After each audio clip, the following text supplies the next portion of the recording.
Tasty, tasty.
Incredible.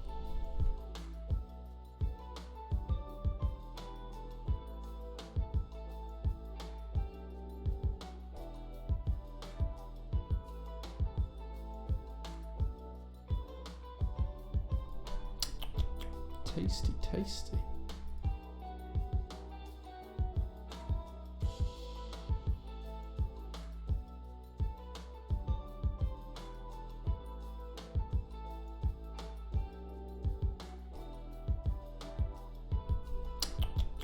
Tasty, tasty.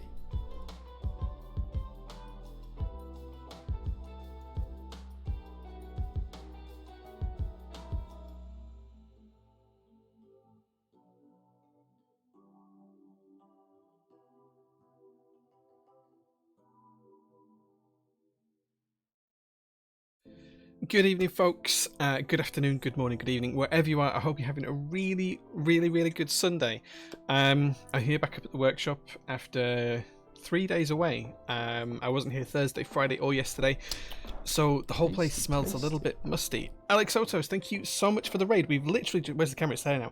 We've literally just started, so welcome to the stream, guys. Tonight we're going to be building a Kage, a Kage, not sure how to pronounce it, by Hand Engineering. These are in stock right now as well, if you want to buy one. So thank you so much, Alex. How was your stream? I hope it went well. Well, Alex is joining with everyone else. Pimadori, you got first today. Good evening, Jay and everyone. Thank you very much for being here. I appreciate that. Golden Ratio just subscribed. Thank you so much, Golden Ratio. I thoroughly appreciate the sub. So did Free Juice as well. Subscribed for 9 months. That's a PT baby on the way. Thank you very much for that. Kach also subscribed. Says good evening, Jay and chat for 23 months, which is amazing. Thank you so much for that as well. Sin Crusade also subscribed for 2 months. I said yo. Thank you so much for that as well. I appreciate that. HJ, I know that guy. Chris, I know you too. Thank you so much for being here. Thank you so much for the follows, guys. Everyone who came over with Alex, thank you so much. I really appreciate that. Wait, why is it asking me to unfollow Alex? I don't know. I don't know. I got a notification on Twitch asking me to unfollow Alex. Why would I do that? Why would I do that? I hope your stream went well, Alex. Though, if you let me know what you're building, I'd be keen to see what you were up to today. I usually watch Alex's streams whilst I'm working here at PTHQ during the week. I usually save them and watch them later. Kaz, thank you so much for being here as well. I appreciate that. VayZ as well, subscribed for 4 months. Thank you so much, dude. Cameras have moved. I apologize. There we go. Thank you so much. Let's see what you guys were talking about earlier on at the stream just before we start, and then I'll recap what we're going to do today, because it's going to be a busy one. Geeky Ed says, yo. Tom Barnes is here as well with a belch. Nice. I appreciate that. Perlin Merlin's here as well. Good evening. Ask what you think I won't answer. Interesting. Yeah, Perlin. So we've always done this in a way, but whenever I'm soldering, you guys can basically use chat as an AMA. All you need to do is tag me with @JPrototypist and ask any question you'd like. I tend to find that we get the better questions when people ask things that they expect me not to answer, because I'm completely open and honest. I won't ever lie to you guys. If I can't answer something, I'll tell you I can't answer it, and I'll tell you why. But broadly speaking, I'll answer pretty much everything. Leonardo de Mouse, thank you so much for the gifted sub. I thoroughly appreciate that, man. Thank you so much. Appreciate that and appreciate you. Can't wait to see the SPC mice. If you want to know what the SPC is, join the subs, guys, and you might see what this logo is all about. Please Pet Dogs, thank you so much for the subscription as well. I thoroughly appreciate that. Says hello. Let's see what else we've got going on in chat. Kara, welcoming the Alex gang in. Thank you so much again, Alex. Appreciate that. Haribo Eggs are here as well. He says, hey guys and Jay, thank you so much. Excited about mode coming to PT? Yeah, that's something I'll be talking about in a few minutes. We'll recap PT news, which is a few things I need to tell you about. Then we'll do talk about the discount that we've got live on the website whilst we're streaming. Then we'll get into the build, and then we'll maybe do some giveaways in the AMA towards the end. But yeah, pretty cool. Do I have any keycap recommendations for a black keyboard? Beige. Beige is usually my favorite. Depends on what you need, but we have a ton of beige stuff in stock. 12 months? 12 months is crazy. Will there be a giveaway? If you guys ask nicely for one, we'll do a marbles giveaway for a GMK set at the end. Yeah, sure. Chris, thank you so much for the subscription. Blackbrook, 11 months, almost a year with Papa J. Thank you so much for watching, man. I appreciate that. I really do. Discount, you're saying? Yeah, discount on our website. Yeah, whenever we're streaming, we have a small discount available live on the website. I'll tell you about it first, because why not? So the discount's live now. You can use the command !discount. Let me pop that in. Boom, there you go. That will tell you basically what you can get. But whenever we're live and streaming, you can get 10% off anything in stock whilst live and streaming. That's anything at prototypist.net, which is just down here. That's under the in stock banner. So it doesn't work on group buys, doesn't work on pre-orders, but anything that's in stock right now and ready to ship, we'll ship it within 3 working days, and you can get 10% off using the code in that message, that Stream Elements message. So 10% off using code STREAMSALE10 at checkout. Minimum spend is £50. That's £41.66 before VAT, but £50 for people in the UK with VAT. So yeah, nice and simple. You get 10% off. You just have to spend 50 quid. But that's only whilst we're streaming. Only whilst we're streaming. So there's no that discount will stop as soon as we finish streaming today. So if you want to make use of it, you've got to use it quick. Does a discount work on SPC's underlying love? I love the SPC with my whole heart. So. That is undying, yes. Tasty. Especially if you use the code, guys. Especially if you use the code.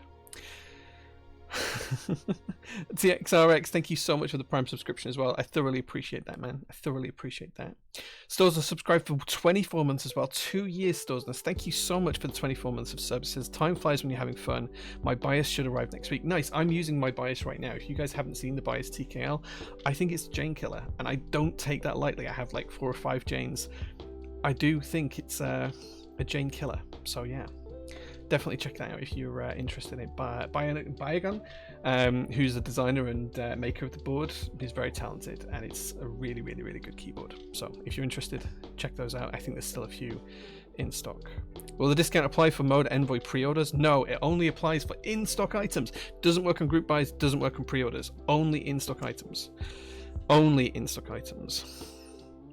Where would I rank the bias in my top TKLs? There's 2 TKLs that I can't talk about, which come pretty high up. I think the bias for me is probably joint top with the Jane, depending on what I'm doing. For like when I'm streaming, it's the perfect keyboard for me. And it just sounds good. It feels great. it obviously doesn't have that name recognition, and there's some slight issues I have with the look from the rear, but you don't see the rear. But it's a 95 out of 100 mark for the bias. Janes are also up there as well. I think my third favorite is probably the Heine TKL one. That's really, really good. And then the next one, probably a little bit sad, and someone reminded me of the group buy that failed for this. The Moon TKL V2, the group buy failed with Okanohiyami, which is really, really sad, but it is what it is. So that's probably like a shortlist right now. You ask me that next week, I'll give you a completely different answer, because there's so many keyboards out there that we use. And I mean, hey, well, I mean, like, I must have 50 keyboards behind me, and a lot of them are TKLs. The Matrix 8XV is really good. The new Matrix Labs Magic 3 is amazing. I don't know, I could talk about TKLs all day long. Andromeda Keep says, evening or a little late, but great to see your face as always. Thank you, man. I appreciate that. Building the Nicholas Cage thing. I think it's pronounced Kage, but I'm not Japanese and I don't speak Japanese, so I'm not gonna use that. I see you doing the discount though. Good work, Robot Mikey. Anonymous Biker says, evening Jay, hope you're well. I'm doing well, thank you so much. Bob agreeing with the bias being a nice board. Still waiting on my bias from FedEx. Oh man, you should have gone with DHL. DHL's better. You see the pre-order bit? Yeah. Anyway, I'm getting a Zoom 65. Only just discovered it. We don't have any left in stock, I'm afraid. We have run out, so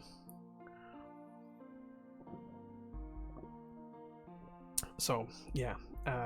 We will have Zoom 65 EE round V2 round 1. It gets confusing, but the second version of the board, we'll have those in stock later in the year, midsummer, I think. So we'll have those later on. You'll be able to have a look at them. How's the CF plate in your bias? You liking it? It's great. I really like the CF plate. Yeah, it works really well. CF is my favorite plate material and has been since we did the original JO1 back in 2017, I think. So yeah.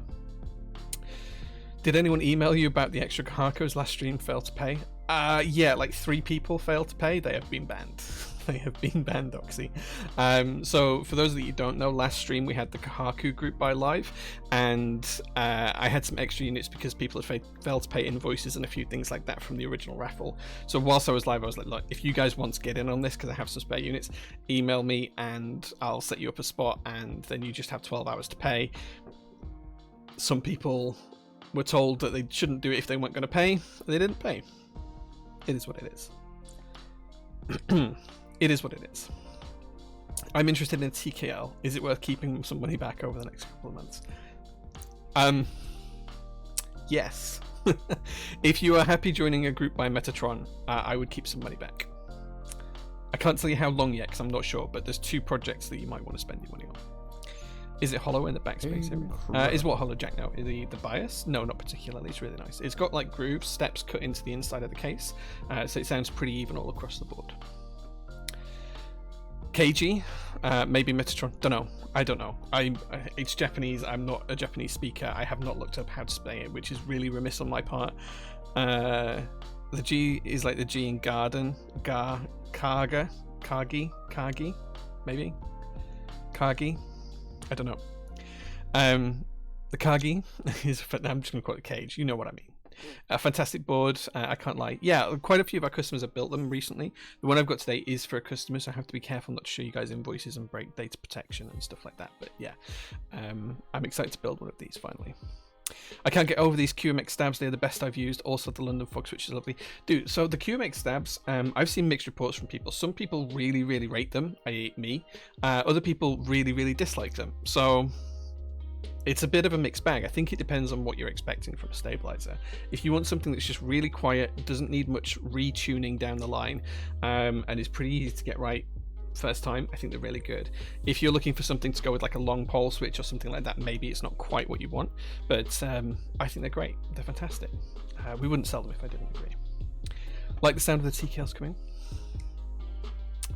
Yeah, I can't really say anything. JQ says, so what you're saying is there are going to be keyboards to buy in the future. Yes, there are going to be keyboards to buy in the future. 100% they're going to be keyboards to buy in the future.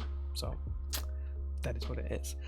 Quagri, thank you so much for the 10 months of subs. Oh, camera's moved there. There you go. I appreciate that. Really, really appreciate that. Thank you so much. Thank you. Timothy's here as well. Worst mod? Best mod? It's pronounced Kage. Kage? Okay. I'll take that under advisement. I'll try and remember to call it that. That seems quite decisive. Everyone else is like, oh, maybe it's called this, maybe it's called that. That seems quite set. Black Mamba says, hi Jay, what are your favorite 60 sides keyboards, and are there any upcoming group buys to look out for? My favorite is, I'm biased here because it's my design. Well, it's my idea brought to life with the help of our in-house designers. It's the JO2. It's wing keyless. It's great. But I do use others. Derivative from JJW. Justin's an amazing designer, probably the best in the hobby right now. Maybe I'm going to get some people complaining if I say that, but he's really, really talented. He's one of the best designers in the hobby right now. So the Derivative, which I have a prototype for here. This is my OG Derivative. This is just a lovely keyboard all around.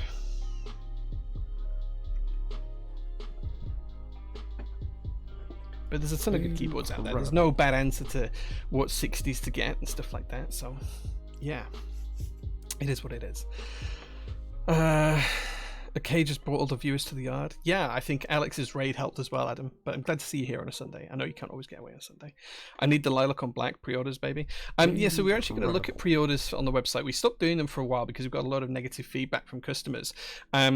But we are going to bring pre-orders back. I just don't know when. The next month is really busy for PT. Once we get through that month of busyness, perhaps we'll be able to look at them then. We'll see. I'll talk about why we're going to get busy in the next couple of weeks in a few minutes' time. So, let's give you the PT news. I keep almost buying a Kage. Maybe you should do. There's 10% off if you buy one right now. There's very few left, but there's like 10% off if you buy one now using the discount code. So, yeah. I see Lottie's here as well. She says, good evening, Jay. Thank you very much for being here, Lottie. I appreciate that. Yeah, and Blackbrook, congratulations to your wife today. Running a marathon in under 4 hours.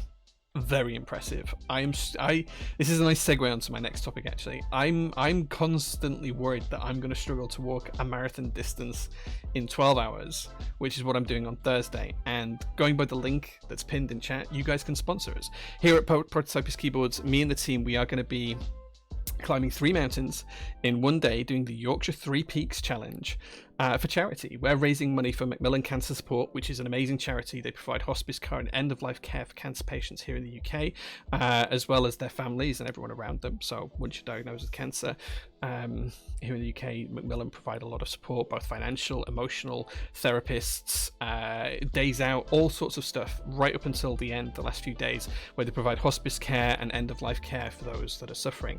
So my mum went through the process with them 4 years ago now. She died 4 years ago, bless her. And we're trying to raise some money for Macmillan Cancer Support. So using the link pinned, you can use Just Giving to donate some money to our cause, which is Macmillan Cancer Support. Whatever's donated up to the first £2,000, Prototypist will match. So if you guys donate £2,000, we'll give £2,000 to the charity. If you give 50 quid to the charity, I'll give 50 quid to the charity. That's basically how it's going to work. So we're aiming to make £2,000 plus the PT contribution, so a total of £4,000. And we're going to be doing the walk on this Thursday. That's literally 4 days away. 5 sleeps. Sunday, Monday, Tuesday, Wednesday. 4 sleeps away, which is quite exciting. But we're going to climb 3 mountains in one day on a 24.5 mile walk or something like that. The whole PT team's getting involved. Sharon, our project manager, she's going to be doing the walk with me. Leo, who packs boxes as well, he's going to be doing the walk with me. Mel, our warehouse manager, she's going to be providing support. She's going to be driving from mountain to mountain. And then when we finish each part of the walk, she's going to be there with tea, refreshments, biscuits, fruit, whatever else we might need, plasters, blisters, to get us onto the next stage. And yeah, it's going to be a really fun day. She'll also be providing updates on Instagram and Discord, Notion, wherever she can provide updates to share with you guys how we're getting on, where we're up to in the walk, how quick we are, whether we're on target, pictures of us looking exhausted. But we just want to make some money for the charity. So guys, I know that often financial giving isn't available for you, or for some people. So if you can't give financially, please just share the link around and let people know that we're doing something good. Because I'm excited about this. Like, I'm hugely excited about it. I'm nervous as hell that I won't even be able to finish it, but I'm going to soldier through it as far as I can. It's, yeah, something I'm super, super excited about. So, yeah. go donate some money. I don't know how else to say it. That's it. Go donate some money. Avu91 says, did I get in on the Geist? I didn't know. I've been watching Geist and Geist Machine on Instagram for a couple of years now. I think what they're doing is super amazing. It's probably a little bit too abstract for me in terms of my personal taste. It's absolutely something I can see doing really well. Something from a vendor side I think is fantastic and I would love to see and be able to support. From a personal side, maybe it's not quite for me personally, but I think it's amazing what they're doing. Oxy says Justin is good people. Justin's a great designer. He's a really nice guy as well. He's a really nice guy. Frank the Third says, being in the derivative group buy, thank you for confirming my purchase. It's a really good board. I've got the round one prototype one, R0 I think it was, sorry. It's great. So yeah, I too am hovering on the last of the pink Kages. Please buy it so I don't. I'm sure someone will. There's 10% off right now if you use the code. Just running a marathon. Nice work. Yeah, like running a marathon is amazing. Like I couldn't do it. I physically am not in the shape to run a marathon. I think I could walk it, which is why I was trying to do the 3 mountains around a marathon length loop, but I don't think I could run it. Like I could not do it in 4 hours. I couldn't do it in 6. Like, I just couldn't. Could not do it. Yeah, Nufi, good luck to you all. King Alira, lovely. Thanks, man. I'll definitely donate since both my dad and granddad is diagnosed with the horrible big C. Oh man, I'm sending hugs. Like, cancer is horrible. I've lived through it a few times and it's not good. It's not good. Kara has enough unbuilt TKLs, don't encourage them. What's Josh do? Josh works in America, so he's actually traveling back at the minute, but he's not back at work for PT until next week, so he's technically on holiday. Well, actually Mel's off on holiday as well. I'll talk about that in a minute, but yeah, it's going to be a tough week on that front, but he'll be supporting remotely. You're going to smash it. Good luck. Thank you, Lottie. I appreciate that. By it, do you mean your ankles? Possibly knees again. I'm hoping that we don't have any injuries. Like, no injuries would be a good day. Densest Design. Hey man, good to see you. Thank you for being here. If you don't mind me asking, Jay, what's the name of the macro pad in the background? Which macro pad? This one? Do you mean this one? If you mean this is the Voice Mini. Well, I have these in stock this week. They arrived, the group buy arrived on Wednesday, but been closed since then, which I'll talk about in a minute. So these are going to be in stock next week.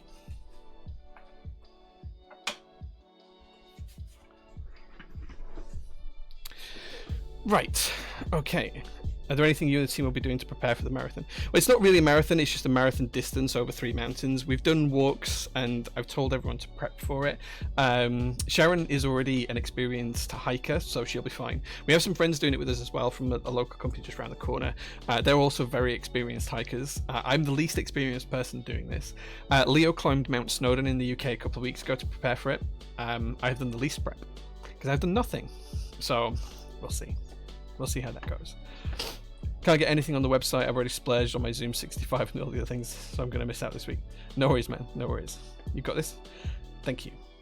I appreciate that. Does PT ship to the US as 8 Baron? Yes, we ship worldwide. You can ship anywhere in the world, apart from Russia or Ukraine due to the war. We can't ship there at the moment. Mrs. B, very grateful for all the well wishes today. Thanks, Jay, SBC Rocket Crew. Nice. I'm glad she's doing well. You should run her a bath or something. Entertainingly, PT is often cheaper shipped to the US than US vendors. Don't be telling everyone that. I shouldn't probably say that out loud. I shouldn't have read that one, but yeah, sometimes it's true. Looking forward to seeing it listed. Yeah, there'll be the voice minis will be in stock this week. I'm aiming to ship out the group buy orders with Leo on Tuesday, and then Friday, depending on how the walk goes. If I can actually make it into the office on Friday, we'll put them live on Friday. If not, it'll be next Monday, so a week tomorrow.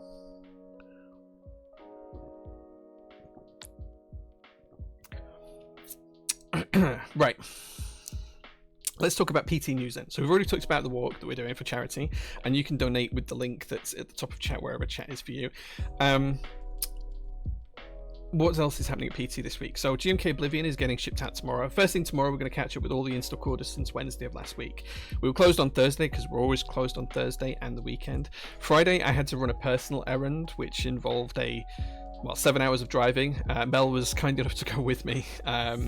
It didn't exactly pan out the way I intended it to, but it was a nice day trip anyway. So we haven't been in the workshop since Wednesday, which meant when I got here earlier on, it smelled a bit funky and a bit stale. But I've opened up the windows and aired it out, and it's much better already.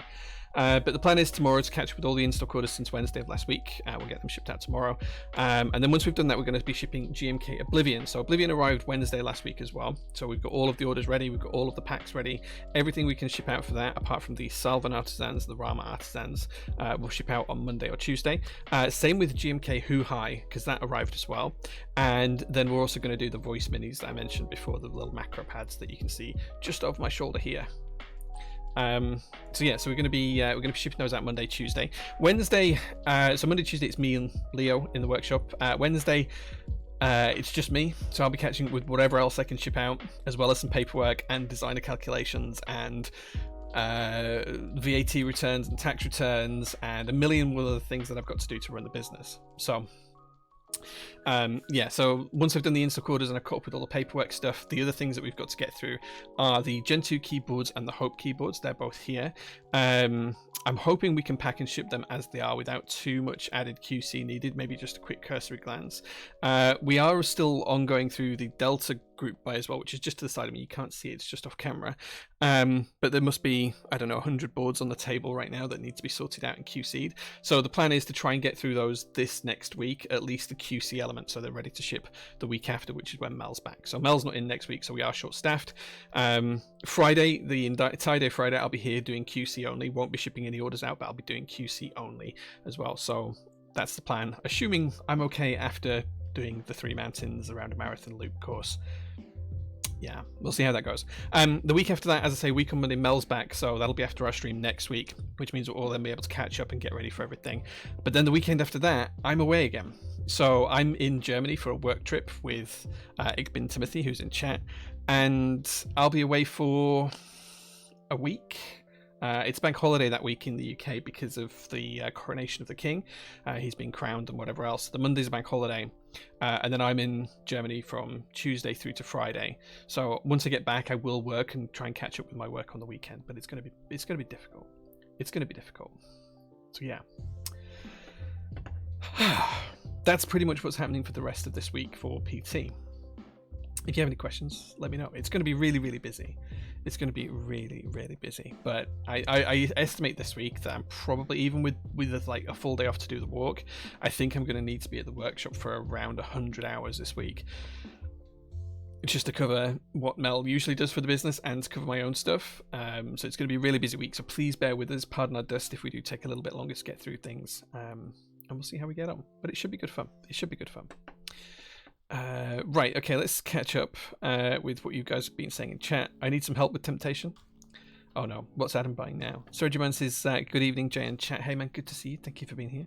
Hey, Perlin donated today. Thank you, Perlin. I appreciate that, and I appreciate everyone who donates. Whatever you guys donate, I'm going to match as well, and we'll double.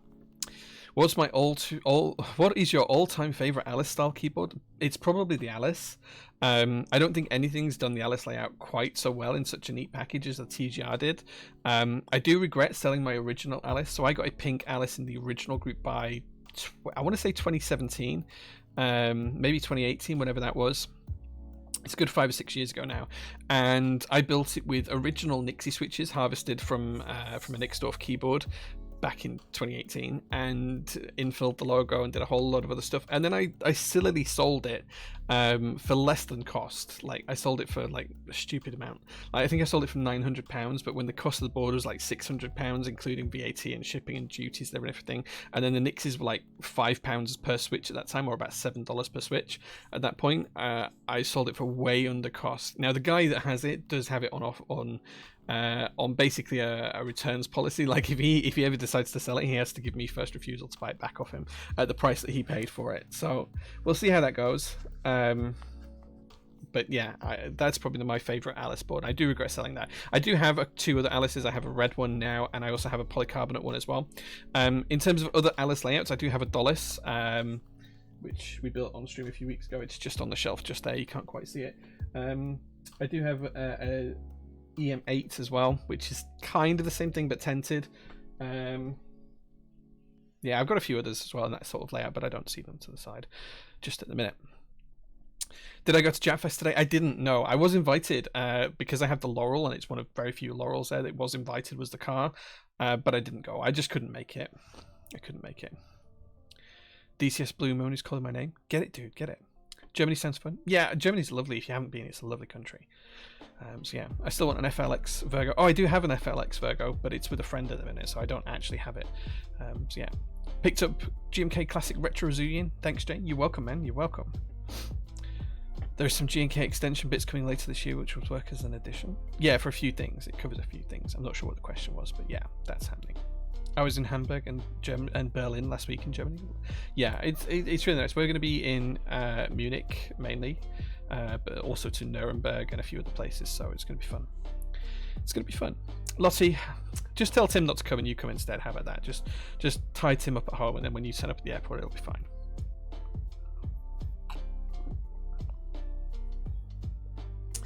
Okay, so I think we've covered PT news. I think we've covered what's going to happen the next couple of weeks. We've covered the discount that's live on the website. If you want a discount, 10% off anything in store, you can use that discount as stream sale 10, and it will get you 10% off only whilst we're streaming though. Once we finish streaming, it will stop. So yeah, so that's that. Let's start to crack on with the build and show you what we're going to be working with today. So first up, we have some stabilizers. These are the stabilizers we're going to be using today. Our Labs V2's stabilizers. And the customer's also chosen for us to use Kiwi switches, which we have 90 of here. This should be enough to complete the build. These are completely stock. This is what the customer's requested. These have not been lubed, have not been changed. They are completely stock. Completely stock. Oh, mode news. Yeah, so just to go back to that, actually, that's a good point. That's a really good point. So mode is at PT. If you want to buy a mode keyboard, we have the Envoy up for pre-order. So we've been working with mode over the past few weeks to bring their range of products to the UK, and we're the official UK vendor for mode keyboards. So if you want to buy an Envoy, you can pick one up in pre-order right now. It's on the website. You can pick up all the spare parts, PCBs, plates, you name it. It's all there. We're trying to make this like a wider thing, so the success of it will determine whether we offer other mode products in the future. So we'll see how that goes. But yeah, it's pretty cool, and it's a nice little collaboration to be able to do. So we just need you guys to support it now. And if you're going to buy a mode keyboard, or you already have one with mode and want to transfer it over to us, you can do that.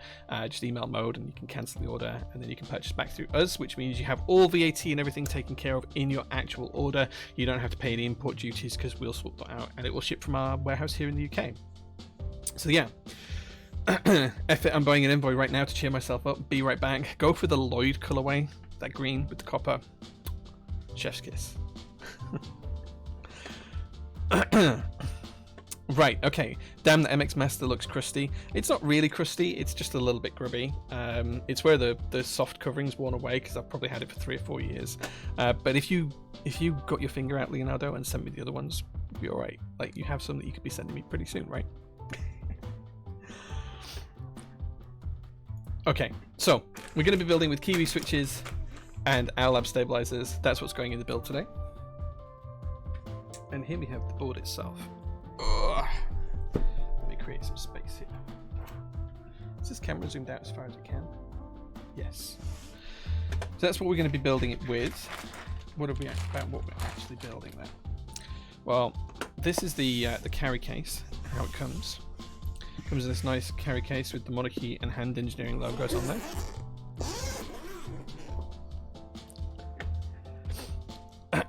Green and copper is choice. Yeah, it's nice. That's the one he was going for. Nice. An Envoy would be nice, but I just joined the Zoom 75 group buy. I have to wait, but I'm glad they're available for me. Thanks. Nice.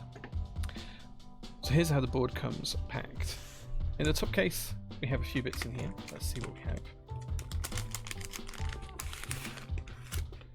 Wow, we have lots of stuff. First of all, we have a couple of stickers. I'm just going to pop them back in there because they're for the owner of the board later on. We have the O-ring and feet. We have the polycarbonate plate, which is like a smoked grey, translucent. This is what we're going to be building with today. We also have 2 PCBs. We have one hot swap and one solder. We're not going to be using the hot swap one today. We are going to be using the solder one based on the customer's choice of layouts. So I'll pop that back. So solder PCB does have the Hand Engineering logo, the Monarchy logo, and the designer of the PCB's logo, which is Copy Bang. There we go. Nice standard PCB, just a TKL PCB. should be nice and easy to put together. No daughter board on this one. I notice it has integrated USB. We also have a cleaning cloth, which we shouldn't need for this particular build. I'll tuck that in there. And then here we have the keyboard itself. We are building this ISO today, yeah. In fact, actually it already has a plate in it, so that's a spare plate. I'm just going to pop that one back in the case. We'll do that in a second. There we go. Let's pop the case to one side. And let's show you the keyboard itself. So this is a smoked grey polycarbonate keyboard in wing keyless layout with a pretty chunky copper weight in the base. Excuse fingerprints. How nice is that? This board needs a pink PCB. Pink PCB soon, guys. We have them in the workshop. I just need to get around to sorting them out. Damn, that's pretty, right? It's lovely. Just going to take out the O-ring for now. Pop that to one side, and I'm just going to pop the feet on the board before we go any further. Keep having to pull my sleeves up today. Smoke grey's pretty, looks banging, such a nice combo, stunning. No, you guys are the stunning ones.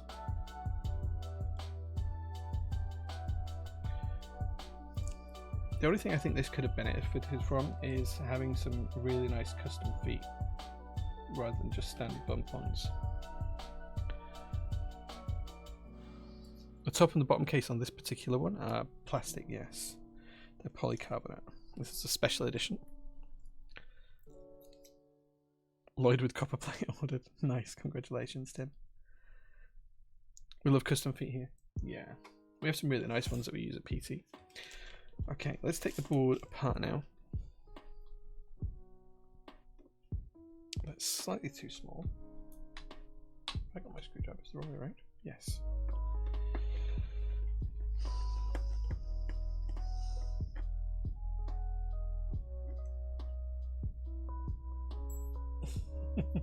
Congratulations, Tim. Yeah. Is it based off Squid Game with all the shapes? No, that is Hand Engineering's logo. I believe it's based on Bauhaus movement.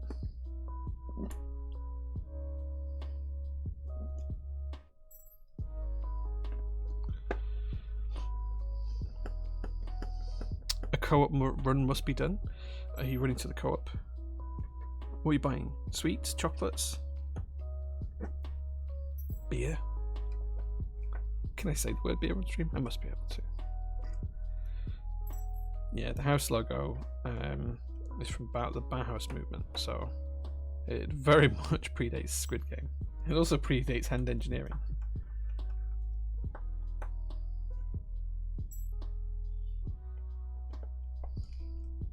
Tomorrow will be the first day that the Kage gets used at work. I think the BB and tactiles might be a little loud for the office, but we'll see.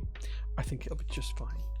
Okay, so now we've unscrewed the top case. Let's take this apart and see what the board actually looks like inside. So there you go. You can see the name of the board. It does say Hand Engineering by Monarchy as well, because this was obviously a collaboration with Monarchy. The weight does feel a little bit loose, so I'm just going to try and tighten this up in the case before we start to take the plate out of the top case. So let's just grab a different screwdriver for this.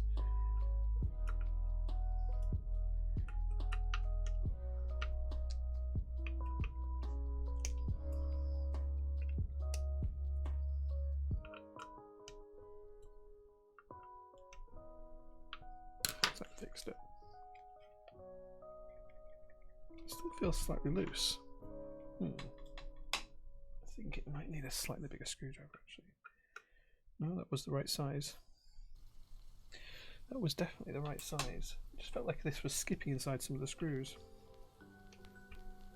It is. How bizarre. Okay. Okay, I think we got it there. I think we've got it. That feels nice and secure now.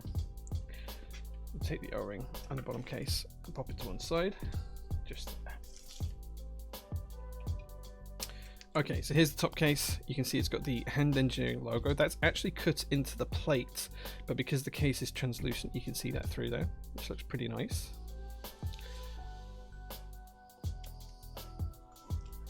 Do you patina the weight? Of course, Tim. Of course. What kind of world do you think this is? I need a slightly larger screwdriver again. There we go. Now, I know the owner of the board is in chat, so Una, if you want to confirm if you want this to be top mounted or gasket ring mounted, then please do let me know. No ribbon cables this week, no. Tim, yes, you should bring the board up when it arrives to a PT workshop and we can patina it together. That could be fun.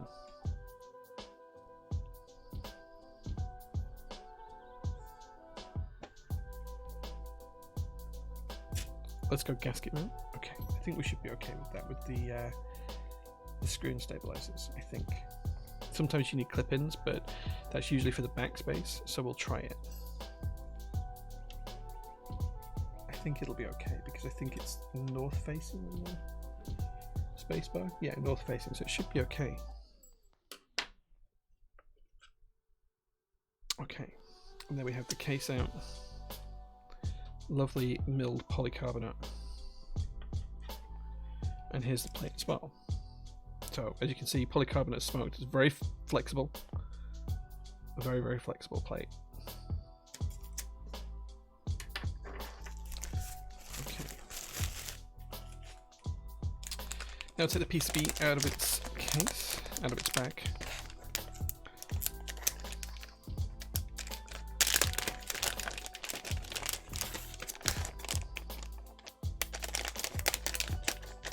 I'll bring my Lottie pony. Yeah, you should definitely bring Lottie up. I tried doing Lottie's impression of Winnie the Pooh for my wife today. Didn't go down well. I just got told to put some pants on. Incredible. Incredible. Thank you, Optimistic OMS, for the follow. I really appreciate that. Okay, so first job is to get our stabilizers into the board. I'm just going to pop the plate up here for now. And we can get the stabilizers ready for the board. How are you, my man? Hope you're doing great today. I'm doing well, thank you. Yeah, it's Sunday. It's a really good day. AK, you're welcome on the Kahaku.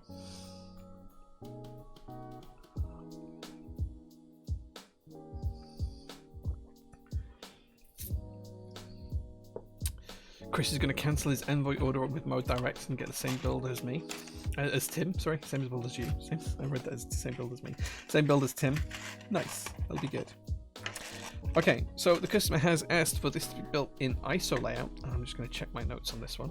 Just make sure I don't get anything mixed up. ISO layout with a 7U wing keyless bottom row. We have to do wing keyless because of the case. So we need a full backspace. We need an ISO enter, which the PCB does support, but only on sold and on hot swap. Split left shift, split right shift, stepped caps. Okay, so then we just need the 7U wire. So we only have 3 stabilizers to do today, which is nice. Sometimes doing more is a little bit frustrating.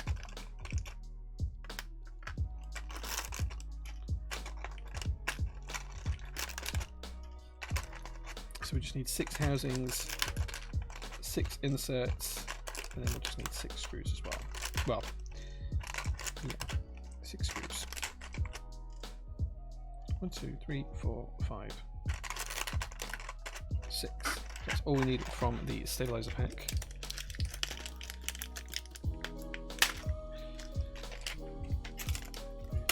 Back away, so we can send them back to the customer.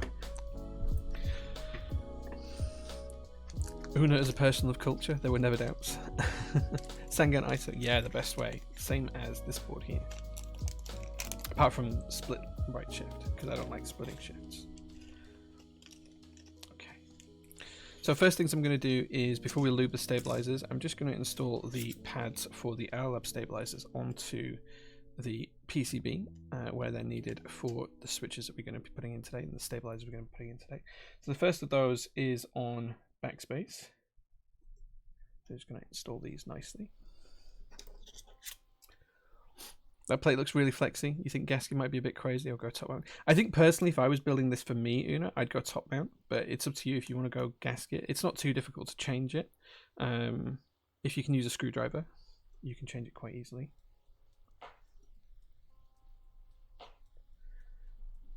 We can try both on stream if you'd like. Let's do top map. Okay. Stock Kiwis, yeah.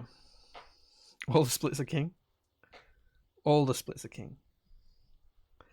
I'm not sure I agree with that. I have to be honest.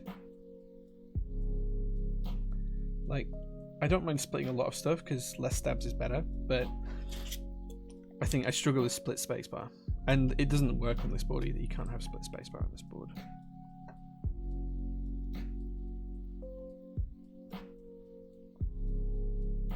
There we go. And now we just need to install 2 more pads for the 7U spacebar. As many splits as possible. It's annoying with caps on. What's annoying with caps on? Mr. Muto, what's annoying with caps on?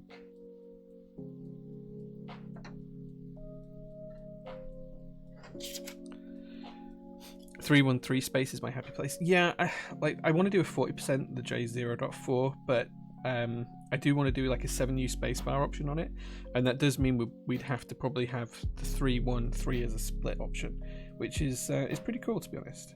I do quite like that.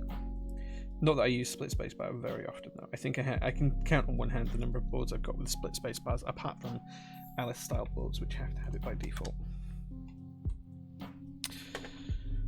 Question: a person is trying to swap his Tigerlight 80 to my Mons Geek M1 board. Is that a good trade? I have no idea. I haven't really looked at the Mons Geek boards. They did ask if we wanted to sell them, but we never really got around to setting up a deal. So I haven't seen one in person, so I don't know if that's a good deal or not. Stepped caps, yes, stepped caps lock. Going from top to O-ring. Wait, what? It's annoying with caps on. Going from top to O-ring. Oh, really? Shouldn't be too much of a difference. Like, you can just take the keycaps off.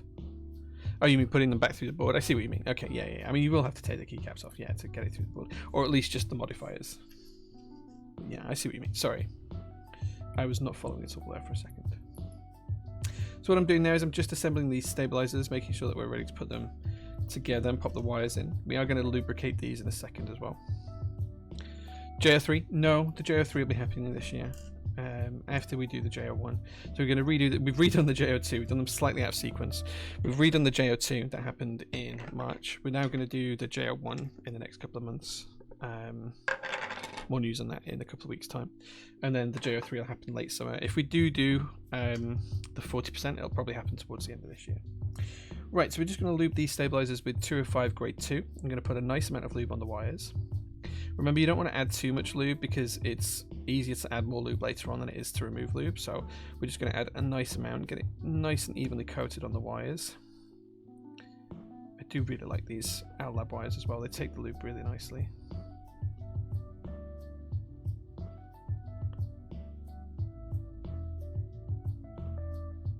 Okay, once that's lubed out, I'm going to take the housing. I'm going to push it in to the bottom of the 2 holes on the slider and then clip that into the front. I'm going to repeat that on the other side, and then we'll lubricate the slider rails after we've finished all of the stabilizers.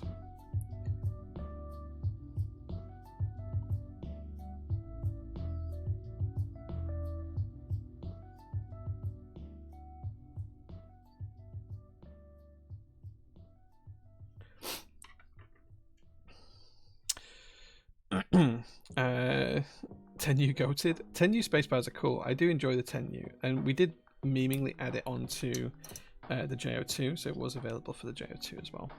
Love my 10U frog. Yeah, it's nice, it's cool. We actually have quite a few sets recently that have had 10U spaceBars in, but they always seem to sell out really quickly because people seem to like the meme of 10U. I'm not sure I could cope with it on a 60, but I do have it on my W180, which I used to use for streaming all the time, if you remember, but I haven't used it for a little while. Just stepping off to sort out a drink. No worries, man. I'll take a strawberry daiquiri if you're making drinks. Do you know at this time if there will be any extras for the alcohol? I'm slightly concerned I forgot to buy something. Everything has extras at PT, so you will be fine. They're actually just about to ship to the UK in the next few weeks of the Argyles. And then we can, once they're in hand, we can start to make the little windows on the laser cut here at PT HQ. We just need a board on hand to be able to do that. Sadly, the boards we'd planned to do that with, we were going to order some of the production boards early, unfinished, just to produce the produce the windows through for, basically, to have like a spare part here. But the designer sent the wrong files across for production, so we manufactured like 10% of the boards incorrectly before we realized it was an issue. So the boards that we were going to use for that weren't actually manufactured correctly, so we couldn't get the screens done prior to shipping the boards to the UK. So like the whole bulk of the boards.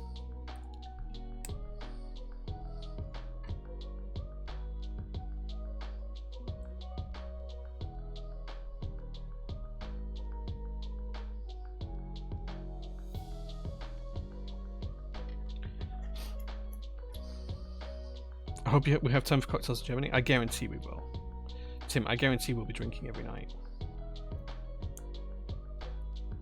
Did you reply to yourself, Kevin? Did you? Everything has extras. Yeah, nearly everything. There's been like 2 group buys that we've run that don't have extras. And that's literally just down to extras not being available. So Magic 3, for example, was one. Although it was run as a pre-order, not as a group buy. So technically it doesn't count. And then the other one was a cat set. What was it now? Based on a video game, I've forgotten. Demotex, if he's around, he'll remember it. That was like 3 years ago. It was a cat set. What was it now? Cat Drifter. That was it. Cat Drifter. JQ UK came through with it as well. Cat Drifter, yeah. There was no extras for that. That's the only 2 group buys out of the 500-ish group buys we've run that didn't have extras. So now we're just lubing the slider rails and popping a small amount of lube in the rear of the stabilizer just to make sure it stays lubricated, that we've not scraped anything off the wire as we've inserted it into the housing. So this is just to make sure that things are moving smoothly. We're not trying to gum up the works here or put too much lube in.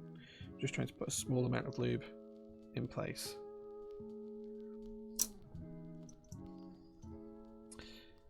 And as I say, it's always easy to add more lube later on than it is to remove it, so just something to take a little bit of steady. Better be drinking responsibly. You better be looking after yourself as well, Lottie. I'll look after Tim if you look after yourself. That was our deal, right? Tim's seen me drink. He knows that I'm going to get us back to the hotel no matter how drunk I get.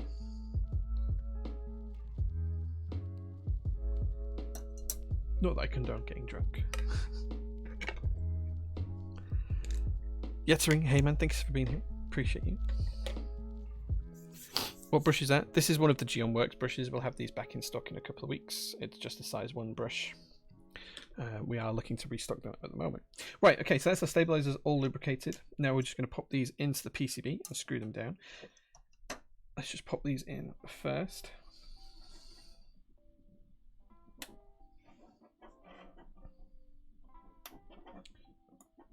It doesn't want to stay in without a screw, so we're just going to get our screws. The first thing we're going to do is take a small washer. You probably can't see that there is a washer on my finger. And we're going to put it over the screws. We're just going to get these ready. So we're just going to do 6 of them. Or we would do if I didn't drop the washer. I think it stuck to a tiny bit of lube on my finger.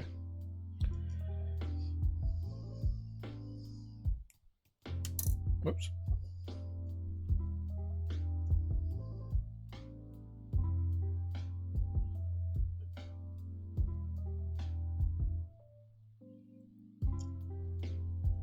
So all I'm doing here is just pushing the screws through the washers so that the washers sit nice and neatly on the screws. And we're just going to get 6 of those prepped, 1 for each housing on the stabilizers we've built. And then I'm just going to put the spares back into the bag. Incredible. Incredible. 8-bit Aaron, thank you so much for the follow, man. I really appreciate that.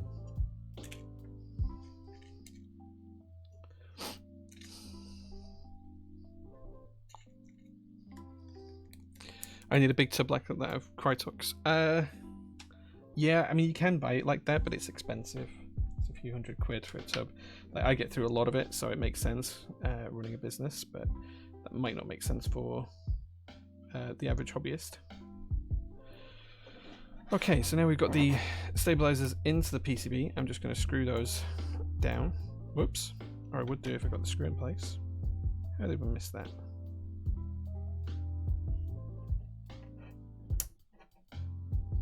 And remember, when you're screwing the stabilizers in, you're not trying to crush the PCB. You just want to go gently to finger tight and then another quarter turn, and that's about it. That's about all you need. So we're going to get the spacebar done first, and then we'll do the ISO enter and the backspace. You're going to make him puke? I'm not going to make anyone puke. Tim will be fine. Tim will be absolutely fine.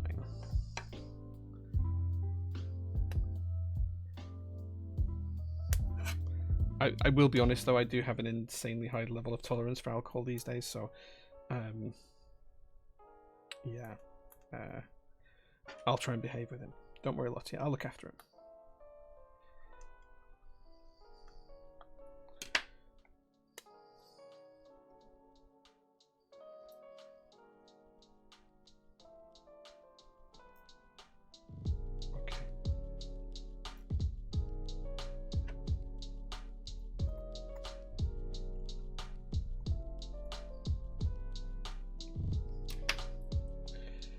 Last stabilizer, we're going to put the backspace one in.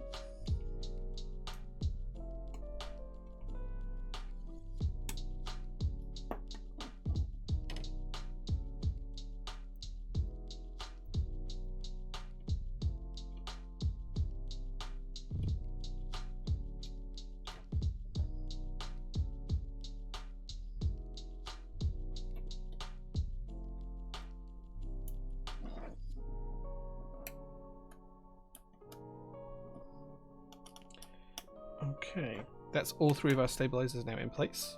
Nice, neat, tidy, looking good. Next up comes time to get the switches in place. So we're just going to lay the plate on top, make sure it lines up correctly with the stabilizers as we've got them. That's looking pretty good. Try and get the lube off my fingers. Jay, did you make that end-grain desk myself? I didn't know. I cheated. This is actually an IKEA kitchen block, but it's got like a U shape above it, so I can hang cameras off of it. We're going to be stocking other GM products. Yeah, we stocked quite a few last time. We'll have more this time. Yeah. Your chilled music matches my chilled night. Your chilled martini. Right mood. Good. I'm glad. I'm glad. Okay, so these are stock switches. These are stock Kiwis, tactile switches. Camera, please. Pretty nice to feel. We're going to need a plate fork for this, I think. So we're going to start in the middle of the PCB and work our way out. He says, hoping that we can actually do that.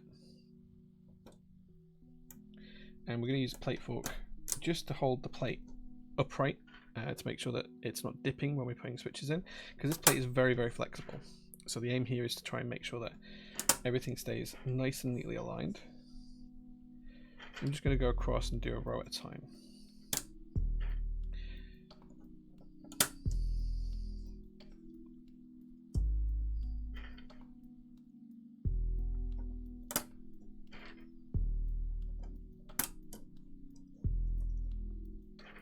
We're not going to do the mods just yet, we'll do the mods later, but we're just going to make sure the rest of the plate fits together nicely.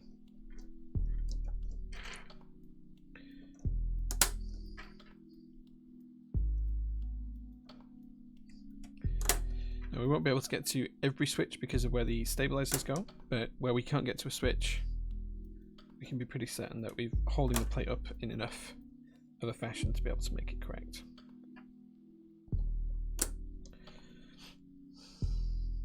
All it's doing is basically adding rigidity to the area we're putting switches in and just making it a little bit faster.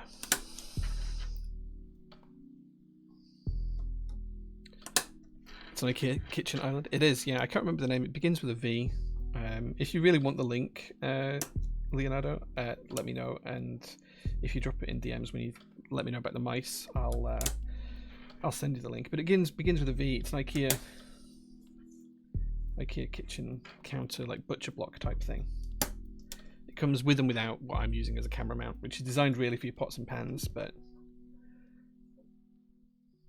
I think we have a slightly bent pin here, yeah. You sell the forks or 3D printed? We do sell the forks. We have run out at the moment. These are Geon Works forks. They're not 3D printed. They are injection molded plastic, actually. This one is, as you can see, it's got the Geon logo on. This is just my personal one. We'll have these back in stock. You can see it's well used. Look, we'll have these back in stock in a few weeks' time. No dates yet, but we'll be getting an order in pretty soon for them. But it just helps keep the plate nice and rigid. Stops it bowing where you're putting switches in.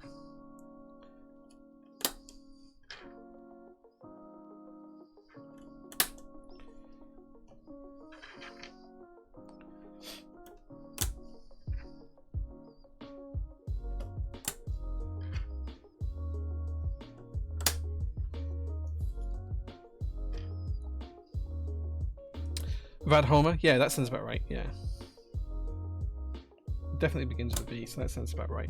Thank you for checking that. Is that Tom? Yeah. Adam is used to screaming to the void around here.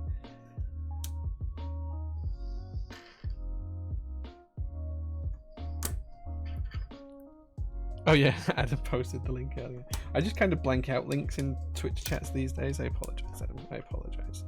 Okay, so now we've done that, we should be able to just pop in the bottom row.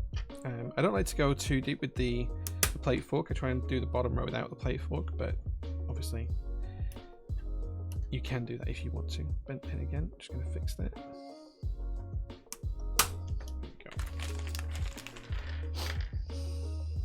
You're looking to get one? Yeah, we'll have them in stock soon. The plate forks. I mean, they should be in stock. I want to say next month, but depends on like a few things, so we'll see. But yeah, not too far away now. Here's the link for anyone curious. Oxy copying Adam's link. Use Adam's link. He was first. Okay, so we are doing split left shift and split right shift here, so no need for stabilizers there.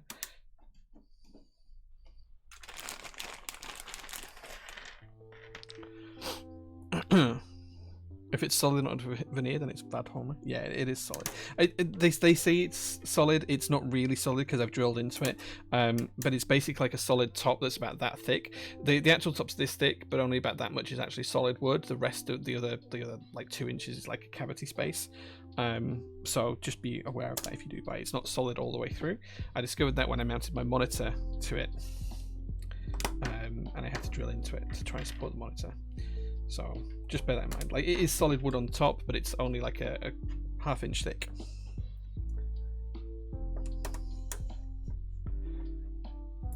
Okay, all looking good here. All right, we're going to use stepped caps lock.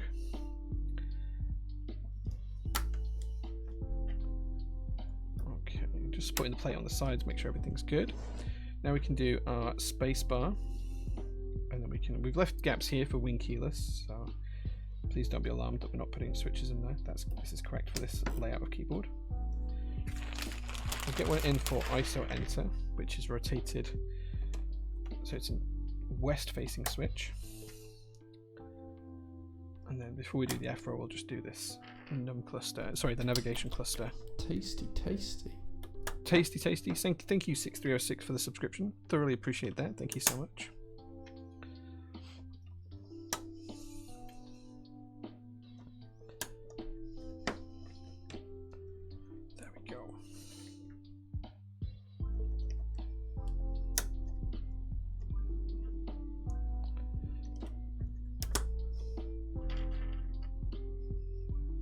See, Gout is in chat. Gout, I just found your before I started streaming, I found your foam that needs cutting. I will get to that. I apologise. I'll try and do that this week. Apologise because I'm a little bit behind with laser cutting stuff lately. Can I cancel an order and reorder again using the code? No. If you've missed, like, no. That's really cheeky. Very cheeky.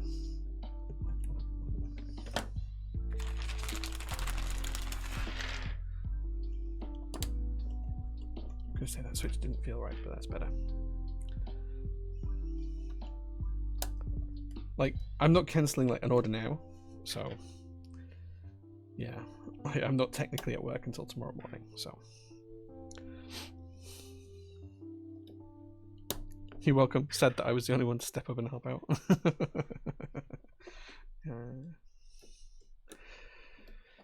Bit the bullet and bought 30 Geon stands, then realised I have too many keyboards. Yeah, we'll have some more Geon stands coming in. We also have the prototypist stands that we make as well here at the workshop in stock. 30 keyboards. I wish I only had 30. I wish. Chill vibes this evening. Cheers, Jay. You're welcome, 606. You're welcome, man. Always nice and chill on this stream.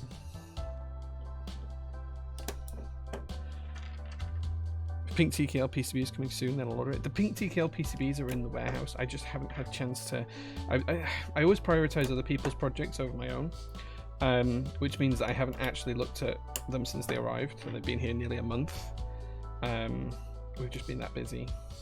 And then things like staff holidays have not helped, which isn't like a complaint. It's not me complaining about the staff. Like, obviously they're entitled to the holidays, but it just means that like I have to then cover whoever's off and do my own work as well.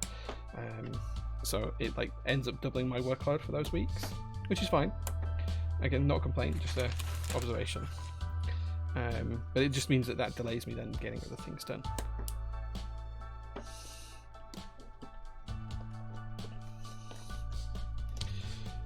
There we go.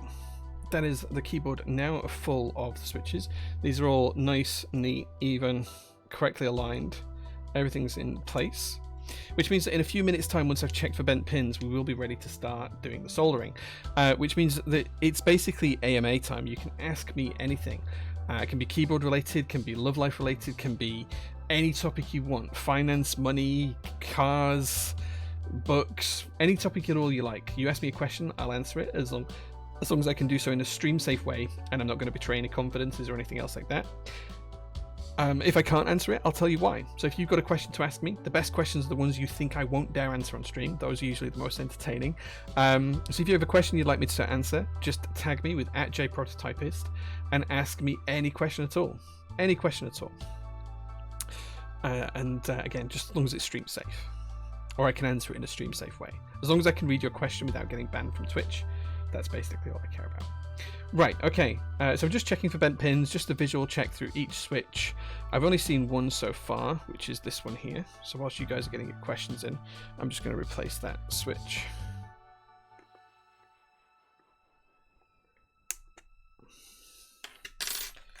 And we'll see if there's any others. But as I say, ask your questions away, as many questions as you like. Just make sure you tag me with @JPrototypist so I don't miss them. Okay, this is all looking good. I don't see any more bent pins yet. Just doing a final check on the bottom row. Okay, that looks good. I think we're ready to start soldering.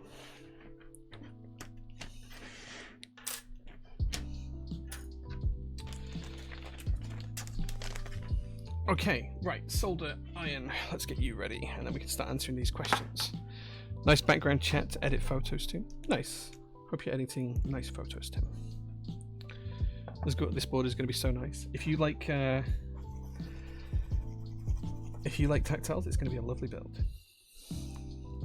Sexy build, yeah. Imagine Zooted on. We put Zooted on something the other week. Hint: Jay really likes cars. Ask about cars. I have to ask about cars. The thing is, I don't want this to necessarily become a car stream, and it could quite easily become a car stream. Just going to do the four corners and one switch in the center just to tie everything together in case I knock anything, and then we're good. And then I can start to solder at pace.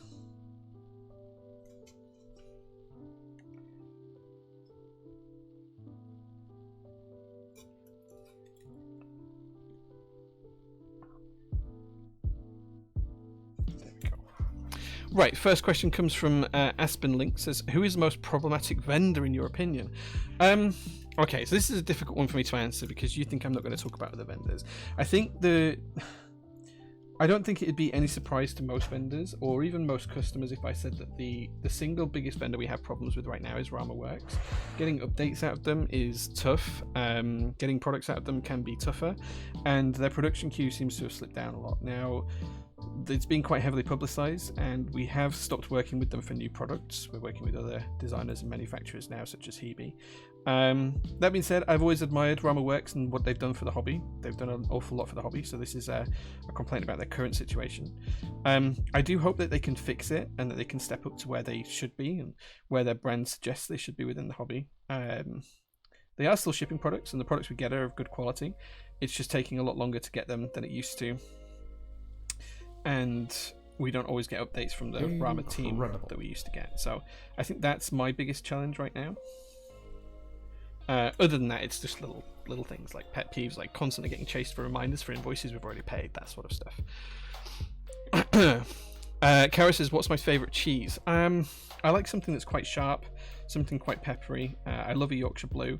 So anything that's kind of like a blue cheese would probably be high up there, or something like a Black Bomber. Which is a Yorkshire-based cheese, I think. I also like anything that's like a dippy cheese as well. So there's nothing nicer than getting a bit of camembert, cutting some slots in the top, putting some thyme, some garlic, cloves inside it, putting a splash of either white wine or champagne or something on top of it, popping it in the oven for 20 minutes, and then getting some really nice crusty bread and dipping it into it. That's awesome. Like carrot sticks or celery sticks or something like that. That's also one of my favorite things. So yeah, like you can't go wrong with many cheeses. I don't like a hard cheese like a I'm trying to think of an example of one that I don't like now. Manchego, something like that. I'm not as keen on that type of thing. But yeah, anything that's like a dippy cheese, I'm all over. Or anything that's quite sharp. Tom Barnes says, will you do my night shift for me tonight? Tom, if I could, I would. I think I'm vastly underqualified to be able to do your night shift for you. But I'll swap you your night shift tonight for my day shift tomorrow at PTHQ. Because I think they're going to be about the same sort of length of time. But yeah, if I could, I would. I'm just very sad that I'm probably not qualified to do it. But if you need the time off, Tom, then you take the time off and take you some holiday. So we're all going to agree to rig the vote for Zooted. Zooted isn't even in the optional key sets for tonight, so you can't rig the vote for Zooted, I'm afraid. There is some green in there though, so don't worry too much. Right, next question comes from Milo Tiponi. She says, I got told by a mod that I'm not allowed to ask my question. You could... okay. Was it not stream safe, Lottie? Is that why you weren't allowed to ask the question? Was it something that you couldn't ask in a stream safe way? Or that I couldn't answer in a stream safe way? If it was, feel free to DM me and tell me what the question was, and I'll answer it in DMs. What are the best and worst decisions you've made while running PT? Elkino Flop, starting to run PT was probably the best decision I ever made. The worst decision I ever made was probably starting to run PT. Yeah. That's probably a bit of an answer. Like some days it's the greatest thing I've ever done. And like I don't have to go back to corporate world anytime soon. Maybe one day, but not quite now. It's fun. It's different every day. It's not a corporate grindy job. It's very different. It's given me a ton of opportunities, a ton of new friends. At the same time, it's cost me friendships as well, which is really sad, and it does really upset me. And it's not easy work. Like it's constant. Like there is no such thing as a day off. I haven't had a day off, like proper day off, where I've done absolutely no work in over 3 years. Even when I'm on holiday, I have my laptop on the beach and I'm literally responding to customer support emails or sorting products out or order forms or paying bills or something. So there's no such thing as time off. So it's both the best and the worst decision is just starting PT. If you want something a little bit more juicy, I guess, like the best decision is still starting PT because it means I haven't had to have a corporate job for a while. The worst decision I've made is probably sometimes on certain products I've agreed to run them. They haven't done particularly well. It's cost us more time to actually get the product made and everything else, and we don't make a profit on it. Those are the ones that are probably the bad decisions. But that's kind of like the generic stuff which I think you were expecting anyway. If you want like the true juicy answer to it, it's probably being as open as I am. It's probably the worst decision I've ever made, because I'll be 100% open with anyone. You can ask me any question about the business and I will be completely upfront and tell you the true answer to that, unless I can't contractually. But like if you ask me how much I earn or anything else, I will be totally open about that. The downside to that is that and the reason why it's probably the worst decision I made to be that open is because it constantly means that people ask you the same question. People ask you questions that are private for them and they wouldn't answer it if you asked them. And it means that people now have an expectation that they can ask me anything. And sometimes when I can't give them an answer and it's because of a contractual requirement or an agreement that's in place with someone and I can't answer it because of that, they assume that that's because I'm stonewalling them or I'm just not wanting to answer that question. It's not, it's because it's a contractual reason that means I'm not allowed to answer it. But where I can be, I'll be as open as possible. And like now I've made that decision to be that open. It's not something I can change. Like I can't close that door now I've opened it. So no matter what people say or do or ask, even the people that say I'm not being truthful, I will never lie to anyone. I'll just tell you I can't answer it for whatever reason. But that's probably the worst decision I've made on a practical level. Because it means that people ask stuff that they wouldn't ask their boss, they wouldn't ask their co-workers, but they feel like they can ask me because they think it'll be fine. But that's the point of these AMAs, because I am that open. I will just let them come out. Right, okay. Next question comes from Laser Cake, who says, "What are your top 3 British confectionery snacks?" Easy for the top one. It's a Tunnocks caramel wafer. That's the number 1. Second, I would probably say Fry's Turkish Delight, although it's not the best Turkish Delight, it's most accessible. And then third, I'd say the Jaffa Cake, the humble Jaffa Cake, which isn't really a cake, it's a biscuit, but incredible. Like a UK style biscuit, not a US style biscuit. Or maybe it is a cake, I don't know. But I think there's like a legal argument over that, actually. But yeah, those would be my top 3. Is Zooted a choice for the keycaps? Not today, no, not today. Second, the Zooted, okay, good for you, that's fine. But it's on another board, so I can't take it off there. JQUK says, what is one belief or assumption that you hold about the world, others, or yourself that you're not completely sure is true? Why do you think you hold on to this belief, and what evidence would you need to either confirm or challenge it? What's one belief or assumption that you hold about the world, others, or yourself that you're not completely sure is true? That's a really good question, JQ. I think I need some time to think on that one. The first thing that comes to mind is things like flat earthers, moon theories, conspiracy theories, stuff like that. I don't believe any of those are untrue. So I think what you're really asking me is what is something that I think is true that I don't have proof of, and I don't know is the honest answer. I don't know. If you wanted to pick something about myself, I think I like to think that I'm constantly in control of stuff. I think the real answer is probably very different to that. So I like to think I'm in control of what PT is doing, how, like, it's my decision that my decisions that determine how, I don't know, how much revenue we make in a current month or anything like that. I suspect that it's not necessarily that at all. That's probably one thing. Yeah, the world is different. Others, I like to see the best in people. So I constantly, and this is something I've talked about with Mel actually quite a lot. Like, I always see the best in people, and I assume that their intentions are good, honest, dependable, that people are asking me things for the right reasons. And she quite often sees through that veil and sees that people are asking me things for negative reasons or otherwise. And so I suspect that's one thing, that I believe that people are inherently good and that they're not bad unless they're given a tough decision to make, but that's something I'll never be sure of. But I tend to be open with people before I should be, probably. The world is a really difficult one. Probably the universe. Like, I'm pretty confident we are not alone in the universe. The more I think about this, I think this is the real answer to the question. I don't think we're alone in the universe. I think there is some form of alien life out there. We don't know for sure. I don't think we'll ever know for sure, or we won't know until something comes along and says hello. That could be a long time away from now, or it could be next week, who knows. But I don't think that's going to happen in our lifetimes. And I suspect it's just because of the size of the universe, we'll never actually find that other life. Like, life will be quite fleeting and rare, but I do think intelligent species is out there. I think that's probably the real answer to your question there. I know we've batted around a few different topics on that one, but I hope that helps, JQ. Good question, really good question. Zio Candever says, what are my favorite stabs? Probably Owlab stabs and the QMK stabilizers that have just come out from GMK. So the QMX stabilizers from GMK. I'm leaning more towards the QMX more and more as I use them. What is a motto of wisdom that I try to live by?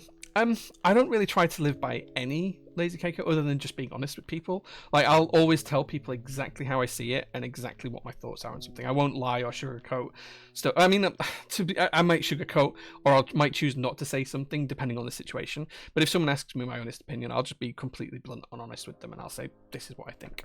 Because I don't like to like hide behind my own words. I don't like to hide behind meaning and supposition.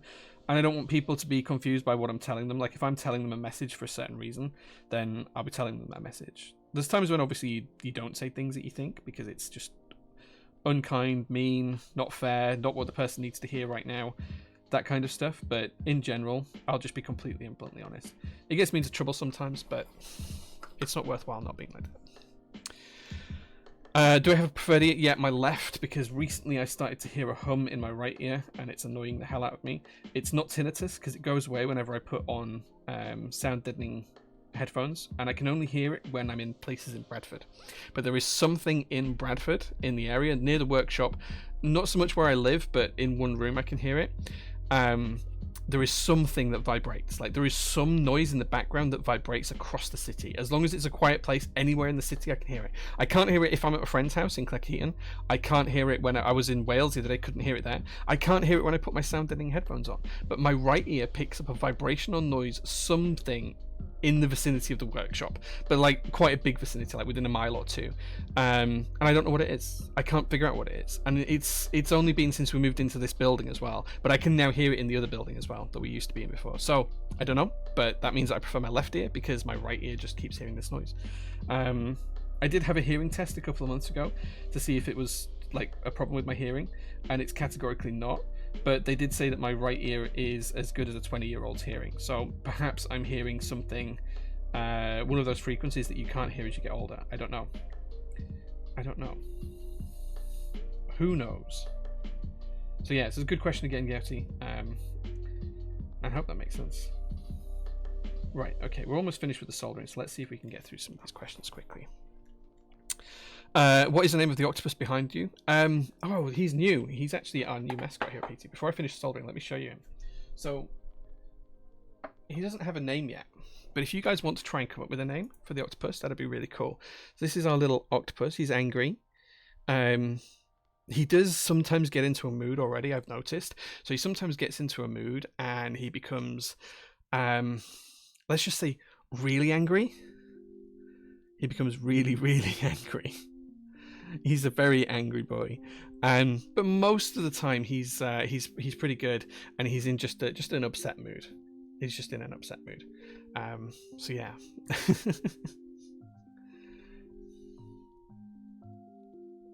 He's an angry boy. He's just gonna sit on the shelf and be angry. I thought you guys might like him. If you have a name for him, that'd be good.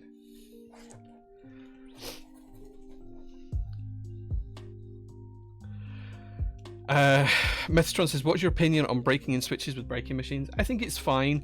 I don't think they accurately convey what breaking in is yet. Like, they're not as good as actually breaking in switches, but I don't think many modern switches need it. It's better for Vince and things like that, but other than that, I don't see the need. Creams, maybe. Vince, definitely. Other than that, I don't see the need for them. Modern switches today are so good anyway once you lube them up that it's just not worthwhile, is my personal view. I'm just going to resolder this because it doesn't look quite right. There we go. Okay, that is soldering done. Any chance we'll see a Top Clack Get Together episode this year? So Brian and I have talked about it. We talked about it together a couple of weeks ago, that maybe something might happen this year. Nothing's been set in stone yet. Nothing's been agreed, but it might happen. It might happen. Ox says, have you ever learned any martial arts? If you haven't, which interests you most, if any? Yeah, so in school, so this is when I'm between the ages of like 11 and 16, maybe 17. I did a lot of Taekwondo. I was pretty good at the time. I do not have any of the physical attributes I had back then. I am not flexible at all anymore, but I did Taekwondo, more for just fitness than anything else. Yeah, did it for quite a long time. If I could go back, I'd probably change it for Brazilian Jiu-Jitsu or something else, but Yeah, I used to love like watching martial arts flicks and stuff like that, like Bruce Lee films and stuff like that from the 70s and 60s and early 80s. It was amazing, but I've probably fallen out of love with a lot of that recently. So yeah. Ballboy says you missed mine on getting an Envoy config suggestion for DualShock R2. Would love your opinion. If you're gonna go for the DualShock one, I'd go for the black case or the cloud case. Those two would be my choice. Apologies if I missed that question. Did you tag me in it? I'm scrolling back. I can't see it. I don't see you tagging me in it, so maybe that's why. But yeah, I'd go for either the black or the white case for that. Milo Twenty says favorite ice cream flavor. This one's dead easy. Mint chocolate chip. Every day of the week, mint chocolate chip. Robert Mikey says, have you got a car in mind as a project car for JDM? Yeah, all of them. They're all projects to a greater or lesser extent. Most of them are like 90% complete to 95% complete. Some of them are a lot less. So, yeah, I'd go for those. Cara agrees with dippy cheese. Yeah. Lazy Cake says, Jay, given the opportunity, what car would you like to drive in which country at which track road? Probably a Kenmiri Skyline in the USA at the corkscrew. I've forgotten the name of the track now. It'll come to me, but with the one with the corkscrew in. I'd love to drive that. Like, just love to drive that whole track, to be honest with you. Is there one invention you wish I invented? No, because I feel like it wouldn't be as good if I invented it. Like, I'd have missed something, or I'd have ruined something, or something like that. So I don't think I have an answer to that one. Is there one invention you wish I'd invented? No, I mean, I have invented some like tools that are specific to what I do sometimes, but I wouldn't say they were real inventions. So no, I don't have an answer to that one. Gauty says, have I ever met a shepherd? Yeah, I know a couple of people with the surname Shepherd, actually. One of my best friends, his partner, is surname is Shepherd. They are not married yet, but hopefully they'll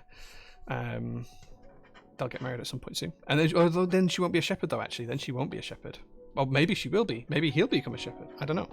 So yeah, I have met shepherds.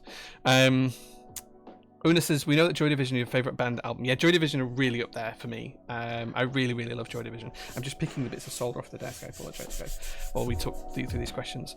What is your favourite album of the last 10 years? Oh my god, I haven't listened to any new albums in the last 10 years, I don't think.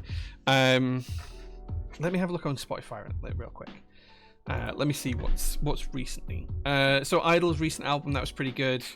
What else have I listened to recently? So there's a band called The Answer, which I quite like as well. They're kind of like almost like a Christian rock, which sounds weird, but they're good. Pearl Jam haven't done anything. Have Mindless Self-Indulgence done anything recently? I don't think so. Joy Division haven't done anything. Gorillaz haven't done anything. Foo Fighters have done quite a few bits, but I wouldn't say they were necessarily my favourite. Miles Kane, Heavenward, Snake Eyes, maybe, I don't know.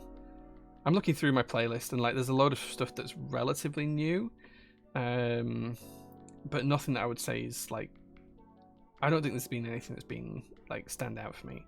Like, I mean, if I went back to the 90s, there's a ton of stuff like Pearl Jam stuff and everything else, but yeah, I'm going to struggle for like the last 10 years. I don't think I've listened to any new music from the past 10 years. Oh, I did actually quite like the new Gorillaz album, actually. That was quite good. I did listen to that a couple of times. But yeah, my music taste is really eclectic, and it tends to sit in the 90s grunge phase, late 80s funk rock, and then kind of like early 2000s new wave punk stuff with a bit of new metal threshed in there as well. Yeah, it's kind of like eclectic, but I hope that helps. Did that missing DPD board ever get sorted? Nope, I ended up having to pay out for that. What is your breakfast of champions?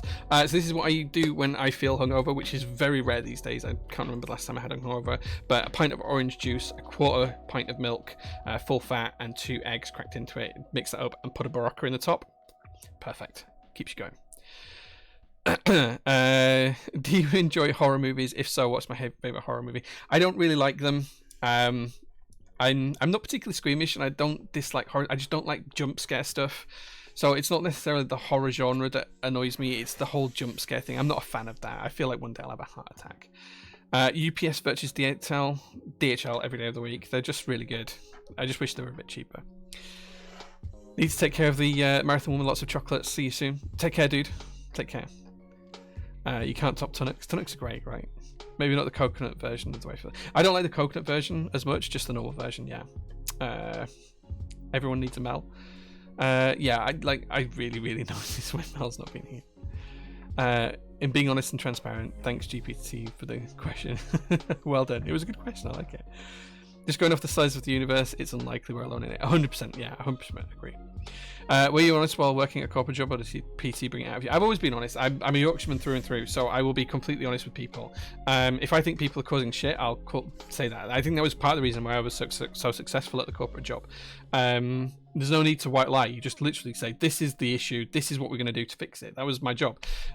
Basically, I worked for a financial institution. If something went wrong, the last couple of years I was there, I was the person they sent in to fix it, take ownership of the project, find out the problems, put a plan into place, fix the problems. That was literally what I did. And I think my brutal honesty was part of the reason behind that. I would literally say, right, this is what's happened. We fucked up somewhere in the business by doing X instead of Y. That means that now we've got 3 options. We can do A, B, or C to try and fix the prospect, the issue, whatever it is. My recommendation is B because of this. Cost, time, effectiveness, whatever. So I'd probably say it's not helped. It's not hindered me at all. Beating around the bush, no. Solution: don't go to Bradford. It's kind of hard when I live here. But, I spend most of my time at the workshop. I might as well live at the workshop, to be honest. What's something you've always wanted to try but haven't had the chance, inclination? There's a ton of stuff for food, a ton of places I haven't been to, but like a thing. Skydiving and bungee jumping. I've done some bungee jumping, but I've not done any really big bungee jumps. I'd like to do that at some point.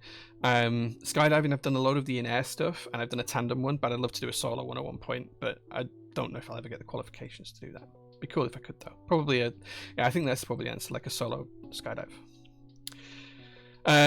Olive now, coffee check. Yeah, we're drinking Jabberwocky coffee from Has Been. This is really cold now. Quite broad, but what's your favourite film?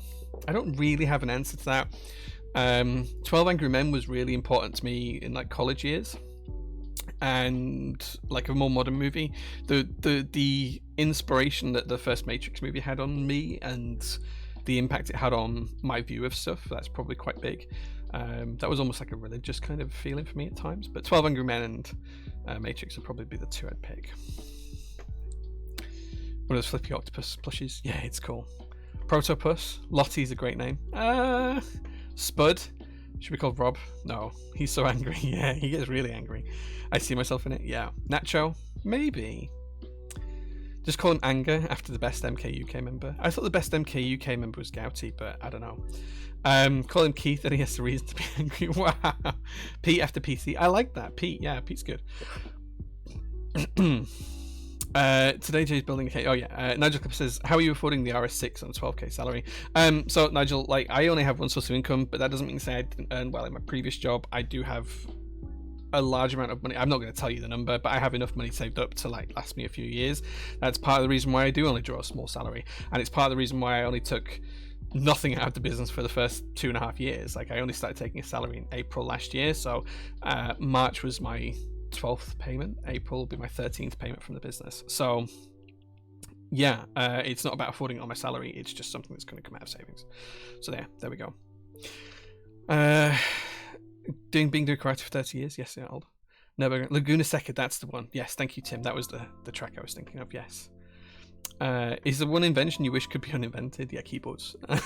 No, I'm joking. Joy Division haven't done anything in the last 10 years. No shit, Charlotte. Oh, oh no. I was just thinking out loud. I mean, Joy Division haven't done anything since Ian Curtis died, so, you know. Kurt Cobain rules. Yeah, I liked a lot of Nirvana's stuff. A lot of the unreleased stuff was better than their commercial stuff. So their last album was in New Terror was pretty terrible.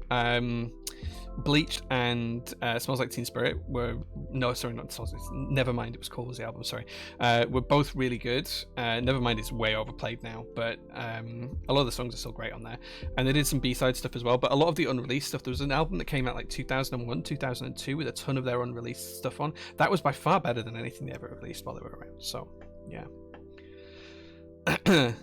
See you, Tom. Thank you very much for being here. Milk, egg, and Barocca. That's a new cocktail.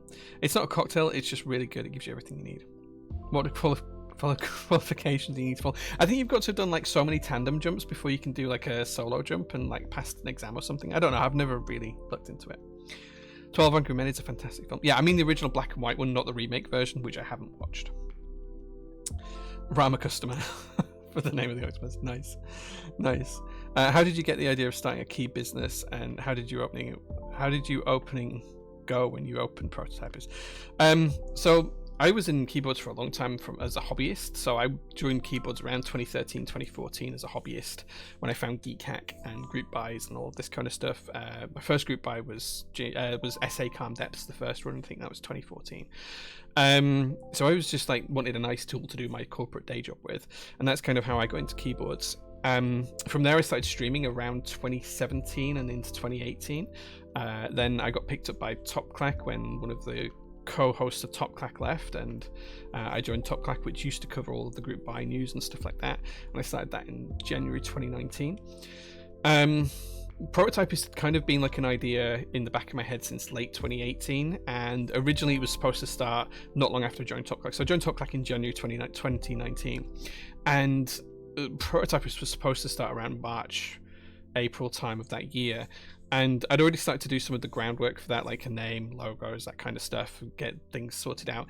And I submitted in the UK to register a business, you have to register it with something called Companies House, which is like a registry of all the businesses in the UK.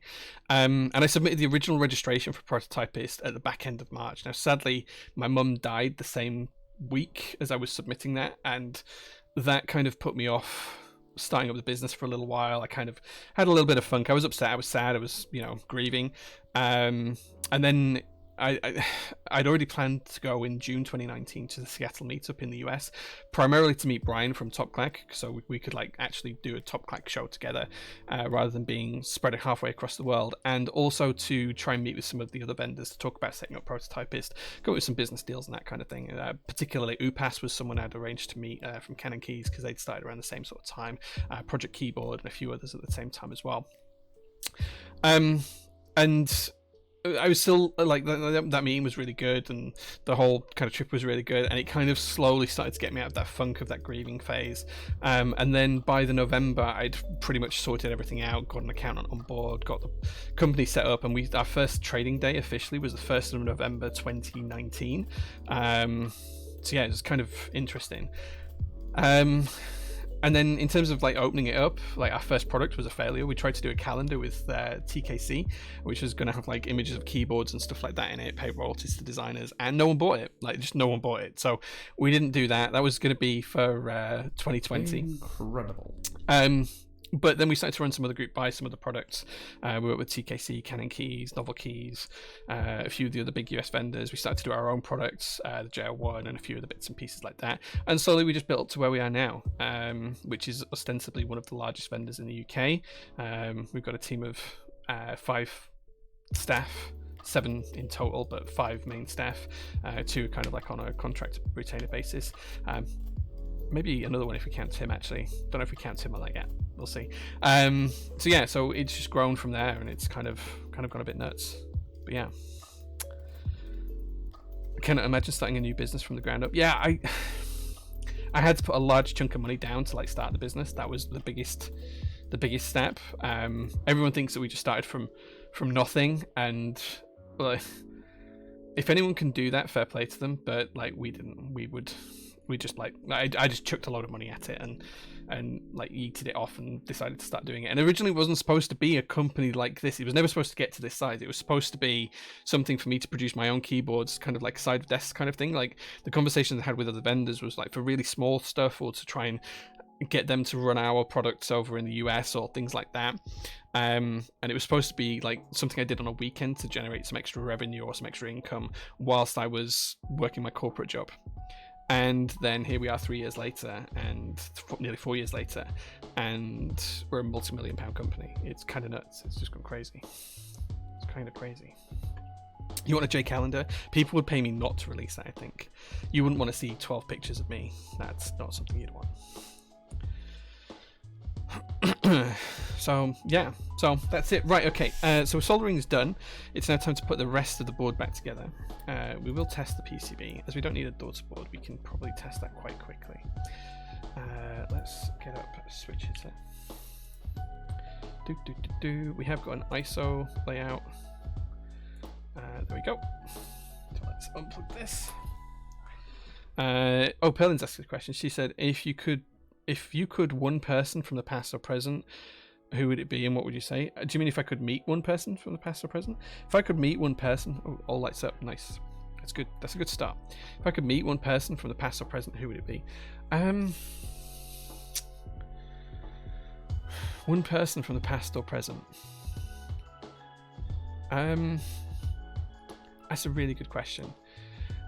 Probably, I don't know the exact answer to this because he put me on the spot to question it, but it's going to be someone from antiquity. So it's going to be someone like Cleopatra, Alexander the Great, Aeneas, Romulus and Remus, someone of that kind of ilk, Ptolemy, someone in that kind of era would probably be where I'd probably pick from, like ancient Greek, Roman, maybe Egyptian kind of era, like 2000 BC, something like that. It'd be someone from that kind of era that I'd want to pick the brains of.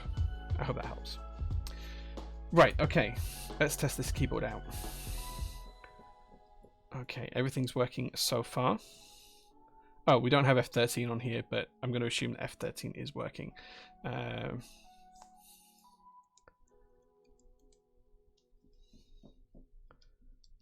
we go. Insert home page up. There we go. That's all working. That's all working. Nice. Right.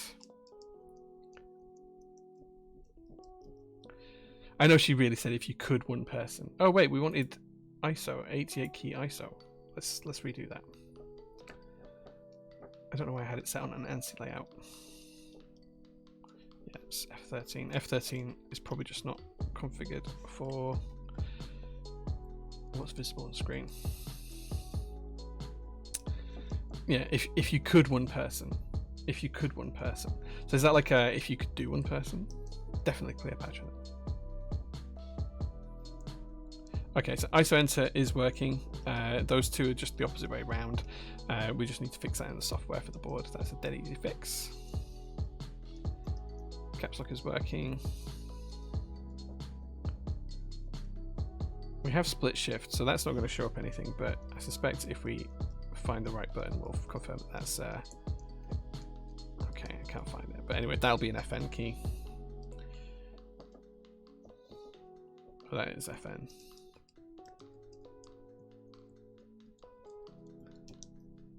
I'm trying to find... Oh, okay, there we go. So FN's definitely working because we've got play and pause. Yeah, so that key is probably just not registered in the software. I think we're all good. I think that's all working fine. Cool. There we go. Let's back in to the bias. I'm going to have a drink. Did people like my family support my idea of prototypist? I think a lot of them didn't get it, and some of them now work for me. My mother-in-law didn't get it at all, and she now works for me, so...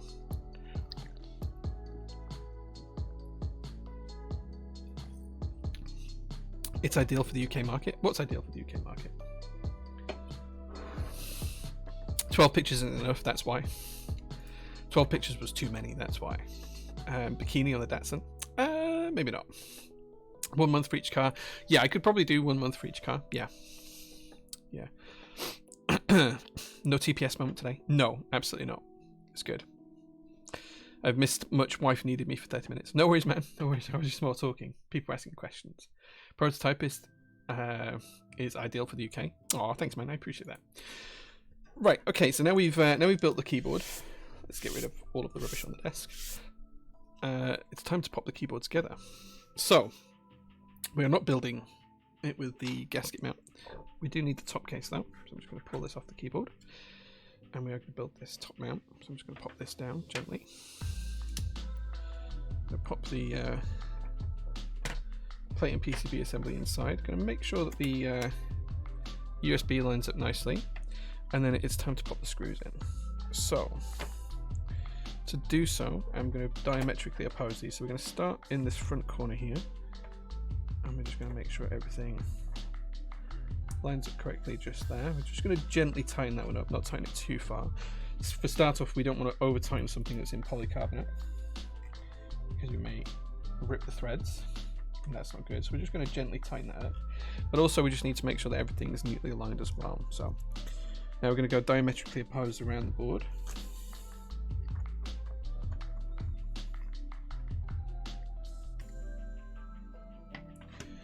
And just make sure everything lays down nicely, that the USB is accessible, that the plate and PCB are at the correct depth within the case, and that everything's screwed together nicely. And then we can check cap tolerances and clearances towards the end of the build.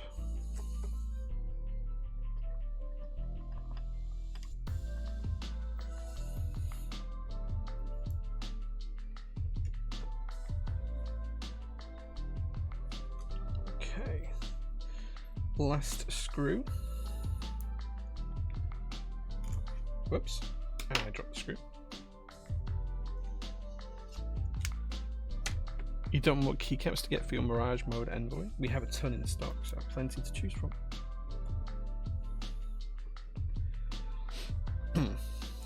With the recent AI-generated interview of Michael Schumacher by German tabloids, what are your thoughts on editorials doing this? Okay, so this is quite important to me. So I think tools like ChatGPT are invaluable right now, and they're going to become more and more amazing over the periods of time that we use them. Midjourney, all the other ones, whatever. I use them quite extensively for work and to try and help me produce things, do coding for the website, stuff like that, and it's a fantastic tool. I think there's a line that we need to draw that says you won't use it to speak on behalf of someone. Like the owners of ChatGPT put in like a load of stuff in there, like you can't use it for legal advice anymore, or you have to trick it to get it to give legal advice, things like that. I think that there's certain things that shouldn't be allowed to do. So you shouldn't be allowed to like speak as if it's speaking like someone else. So you shouldn't be able to say speak like you are Keanu Reeves in response to the next question, or respond to this as though you are Michael Schumacher, because it's just not fair on the people that have passed. And it wouldn't be fair on people that are living either, because it could be misattributed to them. So yeah, I think we need to be careful with stuff like that. It's quite important that we have strict rules around what AI stuff can do. That's one of the things I think we need to police in some sort of way, and it needs to be the owners of these technologies that do that. Right, okay, now I've done that, I'm just going to check that everything looks good. It's all nice and neat, even, looking tasty. Pop this back on the keyboard case itself, just like so. I'm going to flip this over, show off that lovely rear, and then we're just going to screw the bottom case together.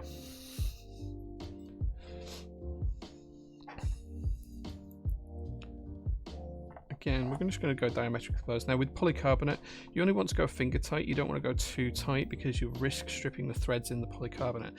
This does not have any helicoils in or anything like that, so you are screwing directly into the polycarbonate. So you just want to make sure you go diametrically opposed, spread the weight out evenly. Take your time, don't over tighten. You want to go finger tight and then a quarter turn more, and that's about it. Just needs to be tight enough to hold the case together, not to try and crush anything or to strip any threads.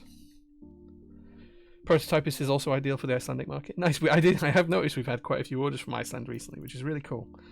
It's really cool. So thank you for that. I appreciate it. Have a stretch. Thank you. Good. Oh, ooh, cracked my sternum. Injection molded helicoils. Yeah. Mispronounced that a little bit. Injection molded keyboards are making a bit of a resurgence, I think. Yeah, I think they've been around for a while. Things like the Ramakara. Of course, we did the Monarchy standard, and there's been a few others as well. The Bauer Light looks really good. I'm hoping to speak to Omnitype about that on Monday, see if we can't offer that for the UK market, see what we can do. So here we go, guys. This is the Kage, Kage, however you want to pronounce it, all fully built up. Like, how good these switches look through there. Do you know what the ideal set for this would be, actually? The new MVKB set. The scanner set would be ideal for this. I don't have a personal set of that, but that would be ideal for this. It just looks so good. That's so beautiful. Such a nice looking board. Right, okay, so now it's time for you guys to pick some keycaps for the build. which does mean that you guys get to pick which keycaps we use. So if any of our mods are available, Tim, are you around? Let me know if you're around. Tim, just post in chat if you're around. Or any other mod. I don't think any mods are here.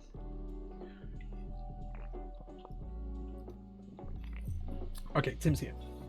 Good. Right, okay, so these are the 4 choices you have for keycaps today. The first one, GMK DMG. GMK DMG.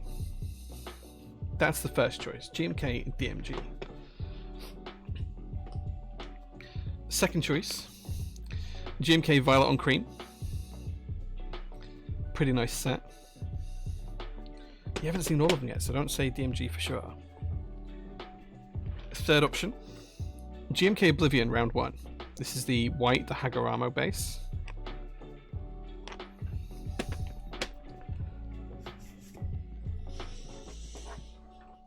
And then the final option is GMK Toko. GMK Toko. So there you go. Those are the 4 choices: Violet and Cream, DMG, Oblivion Hagoramo, or GMK Toko. So there you go. Those are the 4 choices. I don't think there's a bad choice. All of these will fit nicely on here. The poll is up. Tim has put the poll up. I'm going to vote for what I think should win. So let's see how this pans out. Toko seems pretty slick. No one's ever voted for it. We've never seen it on stream because no one's ever voted for it yet. So, but Toko is really cool. Toko, because it has sub legends for UK, so it also doesn't have those thick legends. It has the nice thin legends. Toko is Shoko with a T. It's completely different in terms of colors, but like it's like greys and whites, and then greens and purples and stuff. It's quite different.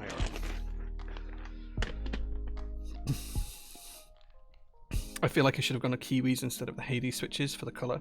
Kiwis are pretty cool as a colorway, but yeah. Toko is winning right now. That's interesting. It's winning by quite a big margin as well. I can't see DMG losing here. Wild Geeky Head, you might be wrong. You might be wrong. Toko needs a hug. Vote Toko. Yeah, something like that. You can't stack votes. You can pay for additional votes if you want to. Prettiest switch in my opinion, Jay. I really like the Autumn Rains. I haven't got any to hand, but I really do like the Autumn Rains. I think they're very pretty to look at. What else looks really good? I think loads of switches look really good actually. The Hades switches that Gauti mentioned look quite good. I quite like the blue macaw switches to look at as well because they're yellow and blue, and I just like those colours together. Don't have enough points to rig it. Allow us to rig Tim. Oh, has Tim turned off the option to rig? That's fine. Allow the rig. We only want quality votes here. Why is rig not possible right now? This is why I save points. I don't know, Alaric. Maybe it's because Tim's turned it off. I don't know. He was in charge of it. Blame Tim. Blame Tim. Utopia flapjacks were in every London Marathon's finishers pack. Oh, that's really cool, Will. That's really cool.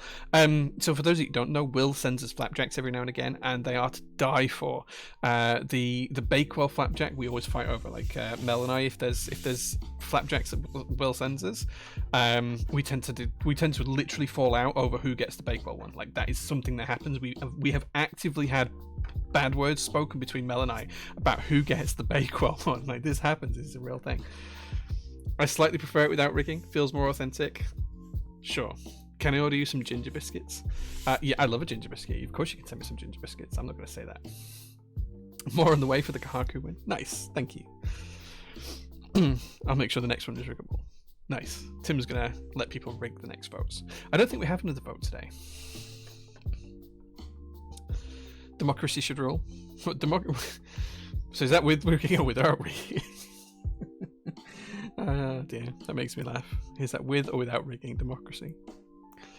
Right, okay, so Toko has one. So let's flick over to the other camera. I'm going to zoom in slightly so you guys can see as we get the board all built up here at the top. I've just realised we've had the 3D printer on and it's not actually printed anything, but I apologise. You'll have to rock, paper, scissors for the flapjack.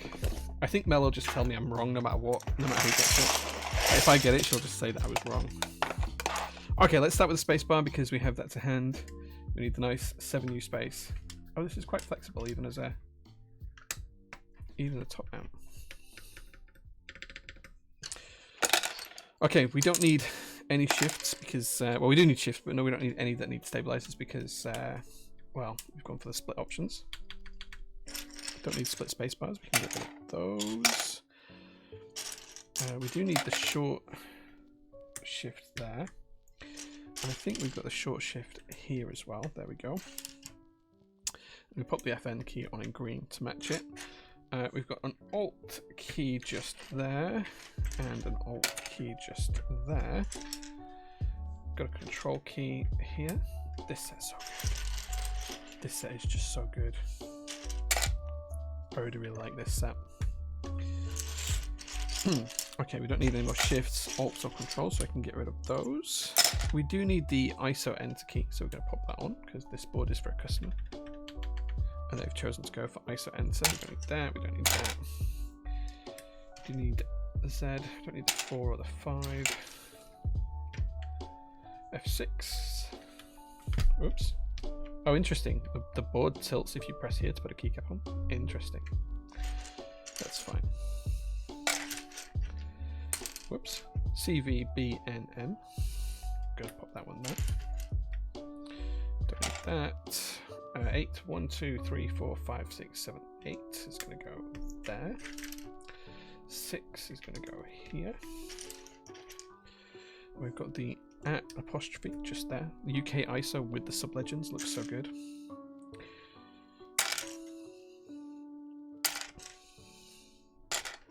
Of course, you can grey these out if you want to. If you just want to have like a grey set, that is possible with this as well.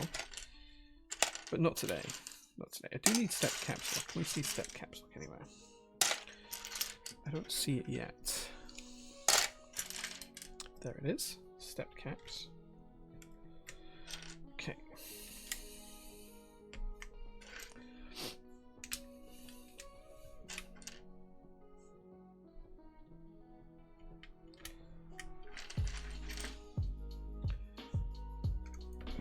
Oops. Oh, I have to remember that. When we're putting F keys on, it does lift the board up. I have to remember that.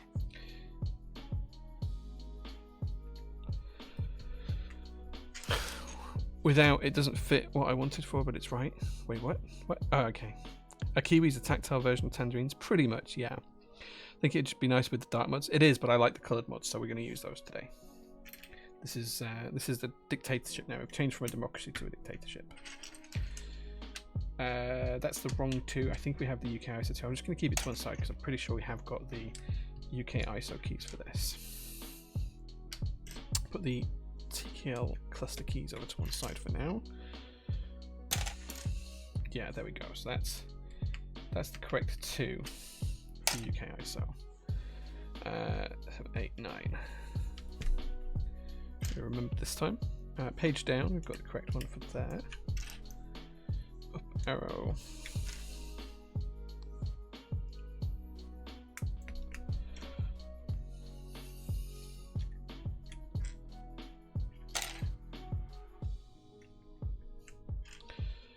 There is the 3 with the pound logo on, the pound symbol, GBP, pound sterling. It's finally an un-ANSI board who needs shift stabilizers. Anything that we built for me has been an ISO board, so it's not like we build everything ANSI. Remembered again on the F row. Okay, L. There we go. Don't need that. Don't need that. That's the wrong row profile. That's the correct row profile. That's wrong row profile. We don't need the alts. Don't need the controls or the alts. Delete. We do need a delete key, and it goes there. That's the wrong row profile. I've just realized we put the wrong profile key in. Come on. That did not want to come off. You should throw this set on something, because you haven't. Yeah, I mean, it's a good set.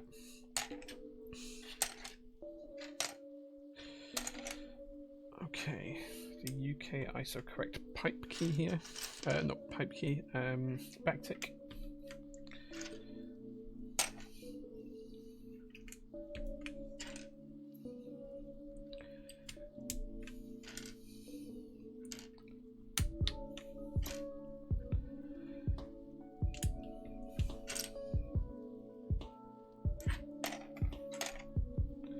Escape key.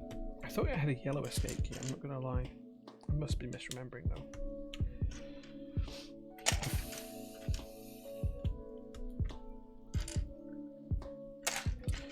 Oh, I might have put the tab key away, not checking legends, thinking I'd done all the mods here. I think I have. I think I've already put the tab key back in the box. Let's find that now. Because that is something we need. Okay, so I can quite quickly get rid of all these. Nice. Let's see if we can't find that tab key.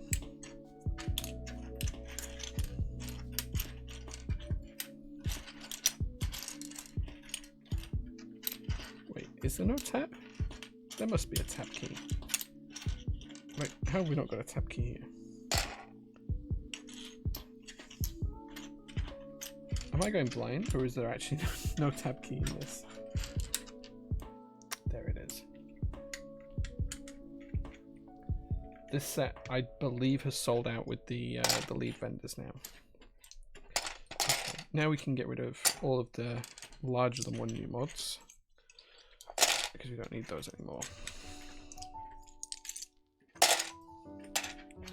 Don't need to mod that.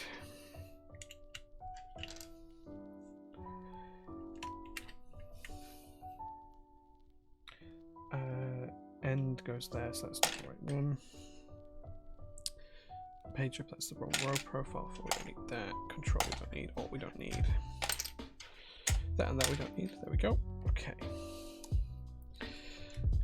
Split right shift or no for my bias? I prefer no split right shift, I prefer full right shift, but this is a customer's build, so yeah. It annoys me when a kit has sub-legends, it also has international kits that have no sub-legends. Yeah, it happens far too often, does that, but I think it's getting better now. So, like this set obviously bucks that trend. So the molds are out there now. They weren't for a long time, but they are now. So, although I don't know if Vagila will let anyone else use the molds, I've never asked him. But perhaps I will. Perhaps I will.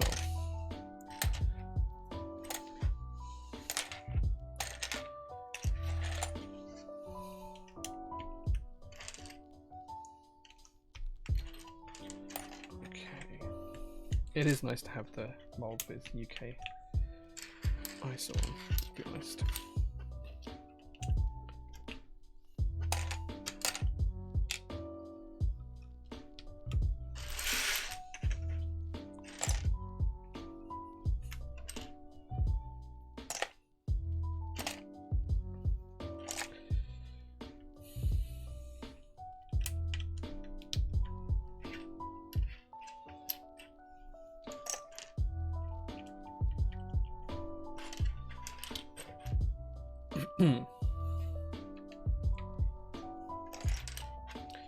Okay, starting to come together now. Almost there with the keycaps.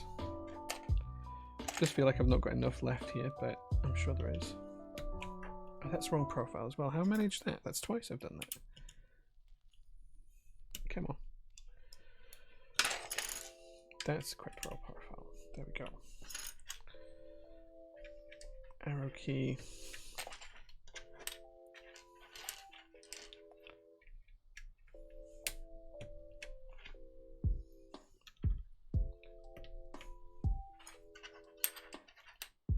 How have we missed the delete key? Like, not the delete key, the insert key. How have I missed that? I've done this twice now. So we've got, is that the right end key?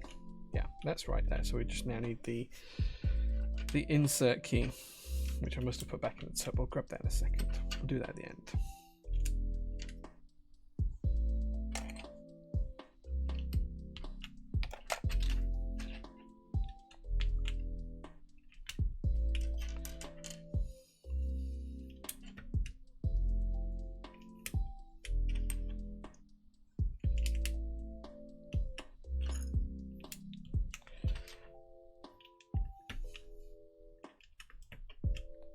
Okay, almost there now.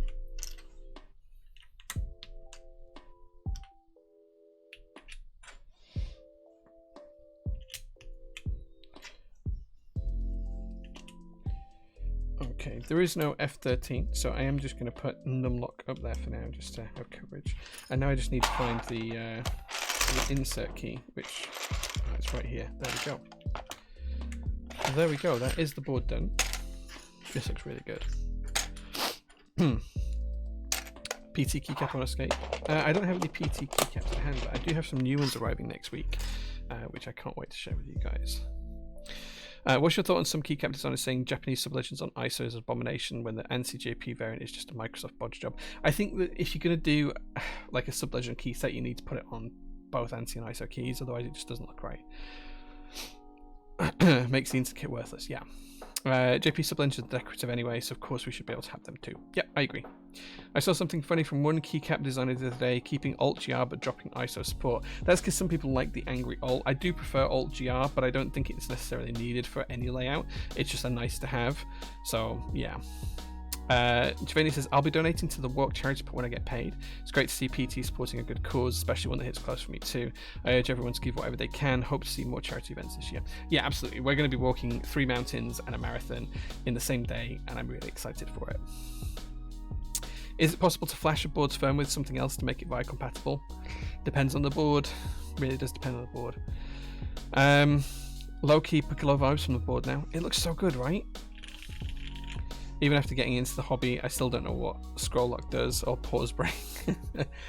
So scroll lock is for old school terminals to stop the scroll. It like scroll lock, it locks it onto a certain part. So that if you've got like something that text, like if you had text that was generating, it used to scroll with the text and come down. Scroll lock could pause it so that you could analyze a bit of code, and then you could manually use the up and down or the page up and down arrows to get to where you need to be at that point. What was the other one you wanted to know?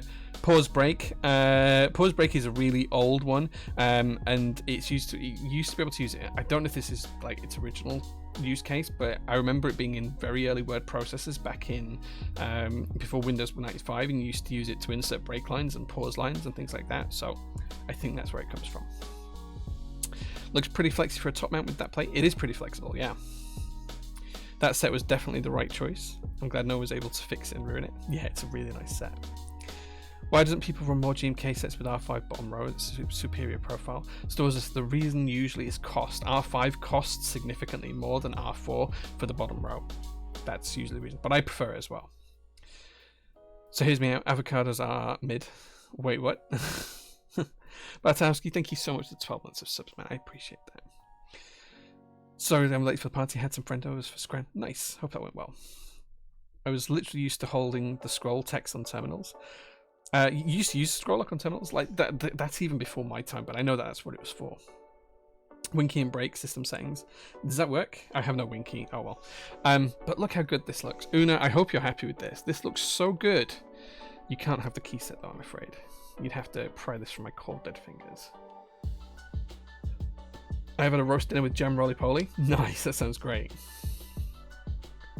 Will there be an update regarding PT and mech supply possible collab? Maybe, we'll see. I don't have anything to say. I have no winky. Yeah. Very happy, man. I'll be over for the key set later. You're so full it hurts. Okay, should we give this a listen to and see how it sounds? Let's pause the music for a second. Let's see how the board sounds. This is the first one of these I've built, so I have no idea how this is going to be.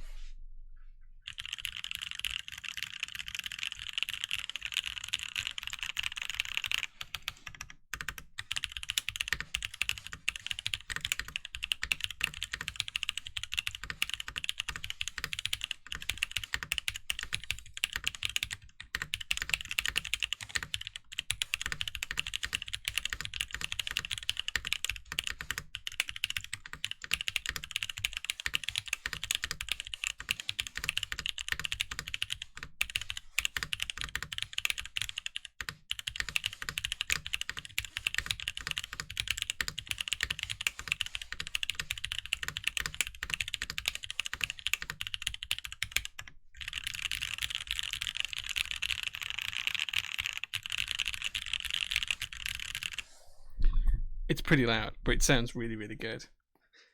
It's very, very, very poppy. I hope you guys could could get that across there. It's quite loud, quite poppy.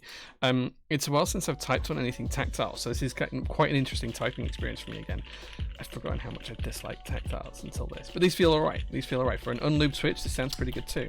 Tasty taste. Sounds like the Lego Star Wars building sound. Yeah, it does. It's quite poppy and quite clacky, but it looks so good. Like the board itself just looks really cool. The Hand Engineering logo just being slightly hidden behind the PC there is pretty cool. Like it's only just visible in the right light, just there. Super cool. These are Kiwi switches. There we go. That's the board fully built.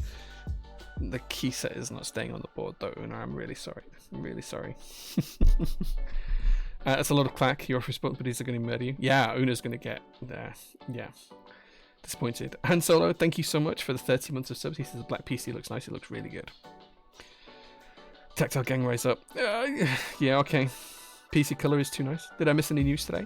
Only the fact that you can join our Just Giving page, linked at the top of the chat, and donate to charity for Macmillan Cancer Support, because we're going to walk through Yorkshire Three Peaks as a team here at PT and with some friends on Thursday this week. So yeah. Good job, you're the boss. I still get told off and I'm the boss, Una, so like I get told off every day by my team. Every day they have a complaint. They tell me that something's not right, or I've not done something, or I should do more, or they don't want to do something. Literally, they don't want to do something is probably the most common one. So yeah, so I get it every day. Just buy them all ANC headphones. Nice. Small biz joy. Yeah, I wouldn't change them for the world. My team are great. Yeah, if there's ever anything wrong, it's usually me. Let's just put it that way. But that's the board built. It's pretty cool. I think you guys want to do like a giveaway as well. So let's do that. Let's play some marbles. I'll load up the game. And let's give away. I don't have one to hand to show you, but we have got the new GMK Oblivion set on hand, and the orders are going to ship out this week for the group buy and pre-orders, and then in-stock's probably going to happen on Friday, depending on how I feel on Friday after the Three Peaks. So let's give a base kit away of that, like just a standard base kit of why can I not find marbles of the new GMK Oblivion. If you guys demand that I go and get it to prove that I have it, I will do that, but I don't really want to, so please don't ask me to unless you really want me to get up and go get it. Okay, game is loading. Give me a second. Right, okay. Is the box 75 in your collection at PT? Would it be for sale? Yeah, I have it here. It's not for sale right now. Wait, what do you want me to show you, ball boy? What do you want me to show you? We look amazing on my GT Silver Zoom poggers. Show me the bit of a... okay, right, you guys are going to have to entertain yourselves for like a minute because it's downstairs. Whilst you're doing that, try and name all the boards that are behind me, and I'll go get the set. I'll be 2 minutes. I'll be 2 minutes.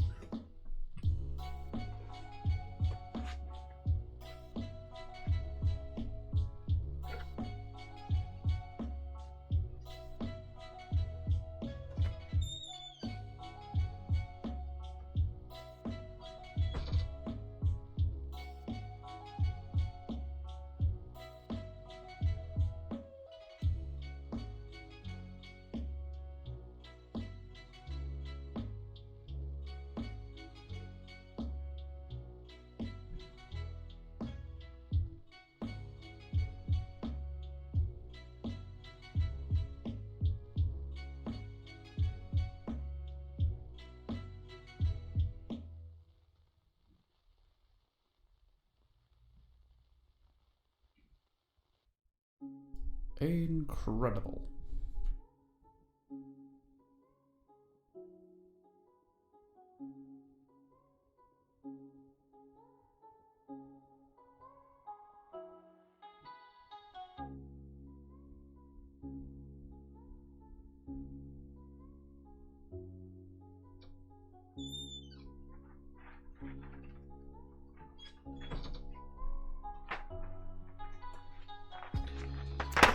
Right, I'm back. I really did not want to have to do that, so Ball Boy cannot win because he asked me to do this. So even if he wins the race on marbles, he doesn't win the prize. We'll give it second place. Here it is. Proof that we have it. Git base kit. Nice box. There you go. There we go. Yeah, I really didn't want to have to do that because I had to go downstairs, find a knife, open a box, check it was the right box, check the code against the list of stuff I have, make sure I open the right box. I had to drag it off a shelf. I'm out of breath now. Like, yeah, did anyone name the boards? Rectangle 1, Rectangle 2? Where I'm a customer is looking at... Yeah, I'm angry now, so... Yeah, I'm angry I had to do that. So, this is me before having to go get it. This is me after. Yeah, so we're now in that phase. There we go. Angry octopus. Yeah, angry boy Pete. Right. I'm out of breath now. Right, we're going to play a game of marbles then. Right, let's go on to games. You guys should be able to see the marble stream. Let's click on race. I want to do a really long track as we're only going to do one race today. So let's pick something that's like quite long. Can we sort by time?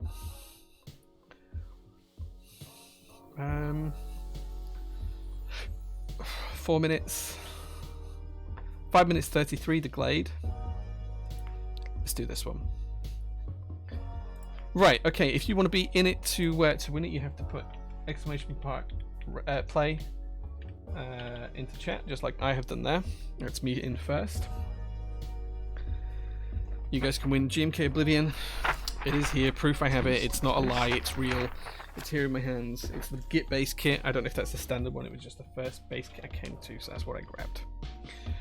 Exclamation mark play puts you into the game. The winner will win the GMK that I just showed you a second ago. I will pay shipping. You might have to pay import duties. I will not cover import duties for anyone other than those in the UK, so bear that in mind. Do not play if you do not agree to that. Simple as that, because we had someone where I sent a winning prize to and they refused to pay the import duties on it. It got sent back to me and it cost me 3 times what the product actually cost to give them to get it back. I was not a happy chap. It was like £365 to get it back from Brazil. So it was actually cheaper to destroy it in the end, Brazil Customs, because the customer didn't want to pay for it.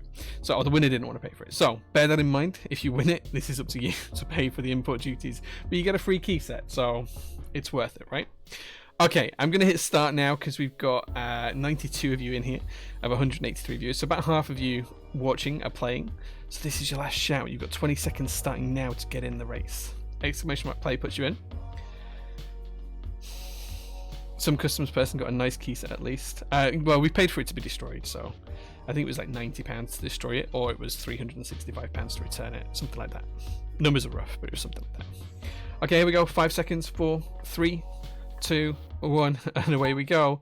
Let's see how we get on. Everyone's on the first lap. Sin Crusade, True Blaze, Laserman, all looking good up at the front. Pearl and Merlin's there as well. Let's try and get a little bit higher. Pearl and Merlin's probably got a little bit of a lead now. Plenty of laps left to go, though. 3 laps in total. It's a couple of minutes a lap. Oxy's coming around. Storesness is coming around as well. I see him there at the back. Pearl and Merlin's still in the lead, but she could lose the lead here. Depends on how she comes through this line here. Could be a little bit slower. Still a long way to go. Everyone's keeping bunched up. No one's falling too far behind. That's good. It's all still to play for. Javani, Sarah's, Laserman's there. Dynamics, Blacks, Name Lock, True Blaze, Bartowski. All pretty good in good positions here. Bit of a kink around the track here, though. Anyone could win or lose at this point. Really depends. True Blaze has probably just pipped the lead here, but it all seems to go a little bit sideways for him as he comes into this corner. Let's see how we come out of the final round. Perlin Merlin might have just stolen back the lead. No, True Blaze is still in the lead, but Perlin is just there right behind him. Bartowski's coming through as well. Still a long way to go, though. Anyone could still win it. Sax, Geeky Ed's at the back, probably falling a little bit further away. Perlin's still just about in the lead. A long way to go, though. We're not even through lap 1 yet. Let's come back through the arch. Bartowski's still up there. I see Netsy's somewhere in the middle, pretty much next to me. I'm somewhere in the middle as well. Not going to happen for me to win it. DRS and boost. Adam's in the top 6, is he? Is he? Right, it doesn't say so on stream right now. True Blaze, Perlin, Merlin, and Bartowski keep changing for the lead here. True Blaze just pips it for the end of lap 1. Still a long way to go though. 2 more laps. Some people are slowing right down here. Alaric, Storsness, and a couple of other people just falling down the path there. Perlin's taking the lead back. Captain Swaz up there as well. Chuck Death's there too. Bartowski as well. Gexanglian is coming through as well as Oh My Young. Lots of people all in a single file. Everyone's kind of focusing into a single file now, so it is slowing down a little bit. Let's see if we let's see how we go as we get through the end of this lap, because True Blaze has picked up a bit of a lead now. Captain Schwarz in second. Perlin's dropped behind a little bit. She is catching up though. Bartowski's got a bit of a pace coming up around the outside here. Lines through this corner could change the lead again here. Let's see how this goes. Michael Massey. Should have been the first corner at Spa. Ka-chow. Ka-ching. Perlin needs to change the marble. Is that someone dying over there? Oh, no, it's a fly. Neon Ninja's at the back with Geeky Air. True Blaze has picked up quite a bit of a lead now, though. Perlin Merlin's dropped behind. Captain Schwarz coming up as well into second. Perlin's taking a wider line, and True Blaze has slowed right down. Kintobi and Captain Schwarz are right there as well. Let's see how this pans out on the long straight. True Blaze still has a bit of a lead, but he's weaving over to the middle of the track here. This could be dangerous for him. Perlin's on a faster line, I think, up to the corner, but she might slow down going through the corner. Let's see how this pans out. True Blaze still sticking to his lead. A whole more lap to go, though. Arigato Roboto is up there as well. So is Trojam. Trojam picking up the pace as well here at the end. Test units on the outside, fire outside. This seems to be a slow line though around the outside. Han Solo KB has come up. Perlin Mill has dropped back down to fourth now. Cheesy Bites up there as well. A couple of people falling all the way to the back. Snicky, Akela Leke. Geeky Head's a little bit further back though there as well. Spicy Cheese Bite now has the lead as we come into the final lap. Perlin's still there. She's not too far behind. Javanius is up there as well. Alkino Flop's there as well. So is Saberclass. Han Solo KB's coming through as well. See how it goes. Merlots is up there with Sky, and Javanius keeps dropping up and down the list as well. True Blaze is still in the top 5, so is Laserman. He's in 6th right now. Still a long way to go though. Still half a lap to go. This could be anyone's race still. We're at 4 minutes 20 seconds into the race. About a minute left. Coming through the kink here. Anyone could be in the lead at the end. Let's see how that goes. Chuck Death. Igbin Timothy's there in the middle as well. Looks like Tim's going to beat Lottie. I haven't seen Lottie anywhere. Don't know where she is. Merlots and Spicy Cheese Bite swapping the lead here as we come around this corner. Perlin Merlin's only just in the top 10 now. She has dropped back a bit. Still plenty to go though. Han Solo's on his way round. Laserman's there too. Saberclass as well. Angry Swan and Namelock all up there. All in with a chance of winning. Han Solo's just pipped the lead at the minute, but he's falling back as we come up to the final couple of corners. Merlots is there, so is Laserman. Laserman's taking a good storming run up at this corner. Merlots might just have the faster line though. Is that going to hold on for the second of these? Because Laserman's just pipped him. Is Merlots going to get the undercut back? Or is Laserman going to take the win? It's a race down to the finish line. Laserman and Merlots are right there together. Merlots looks like he's just going to pip him. Laserman pipped him right at the last second. Finish line, Laserman, Merlots, Han Solo KB, Ikentobi, Saberclass, Spicy Cheese Bite, Perlin Merlin. That was really close. Let's have a look at the final results here. Look at that! 200ths of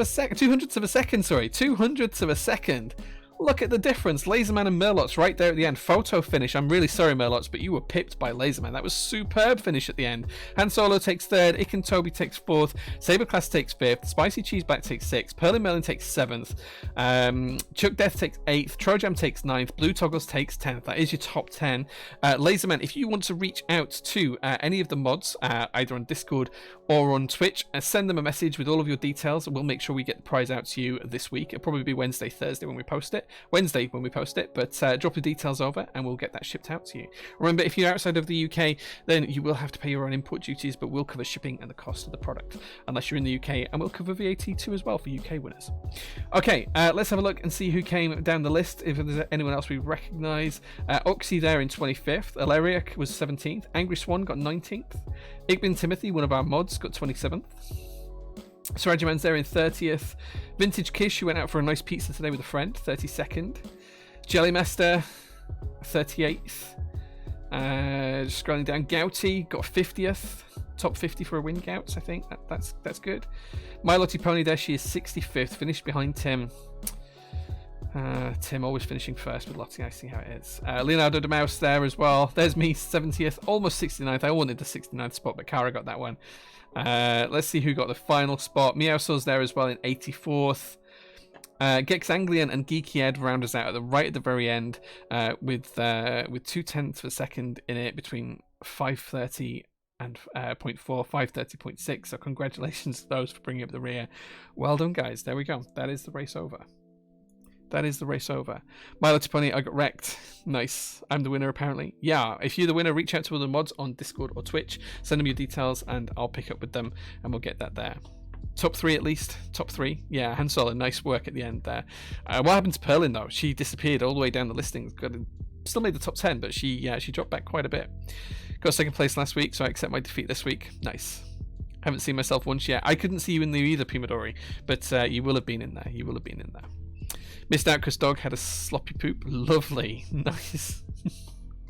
Wow. Wow. I win the not last race. Yeah, you weren't quite last, Geeky Ed. You weren't quite last. Yeah.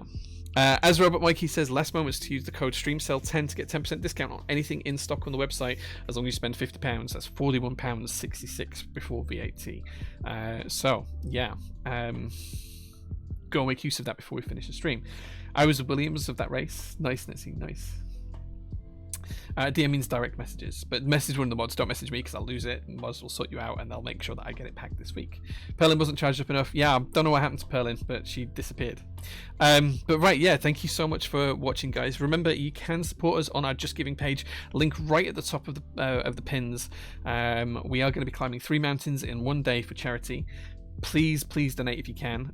One of the people who donate, I'm going to pick up random afterwards, and they'll get a mode envoy for free. So as just like a little thank you for people who are donating. If that helps you donate, maybe that's a good thing. Anyone who does donate up to the first £2,000, I'll match it as well. So if you donate 50 quid, I'll donate 50 quid up until we get the £2,000 target. So yeah, so support Just Giving. We're going to try and do really well on Thursday. Watch out for Insta updates during the week because there's going to be a ton of Insta updates on all sorts of things. The deadline for the donations is probably about a week after we do the walk. So we do the walk on this Thursday. We'll probably leave it open for a week or so afterwards. But yeah, aim to get we'll be taking cut based on when we finish the walk. At the time we finish the walk, that's where we're going to do the fund matching, because if we finish the walk at like midnight, we'll do like the cutoff then, and we'll say we'll match the funding at that point. So yeah, take plenty of water. Yeah, if you haven't seen on Instagram, I've got a big pack of water for everyone. Going to get a load of snacks and stuff like that as well. So yeah, thank you so much for watching, guys. Definitely do check out the 10% off anything in stock. You've got about 10 minutes left to pick that up. We'll put a load of stuff of the walk on Instagram. Yeah, so Mel's going to be meeting us at the end of each mountain. We might not have signal, but Mel's going to drive back to the local town, put the videos on Instagram, whatever she needs to do. So yeah, watch out for that as well. Cool. Right then, thank you so much, guys, for watching. I'm going to call it there. It's time for me to go home, get some sleep, ready for a busy week this week. Keep an eye out on Instagram if you want any updates. Thank you so much for watching again, guys. I appreciate every last one of you, and I'll see you again soon. Take care, guys. Have a good night. Bye-bye.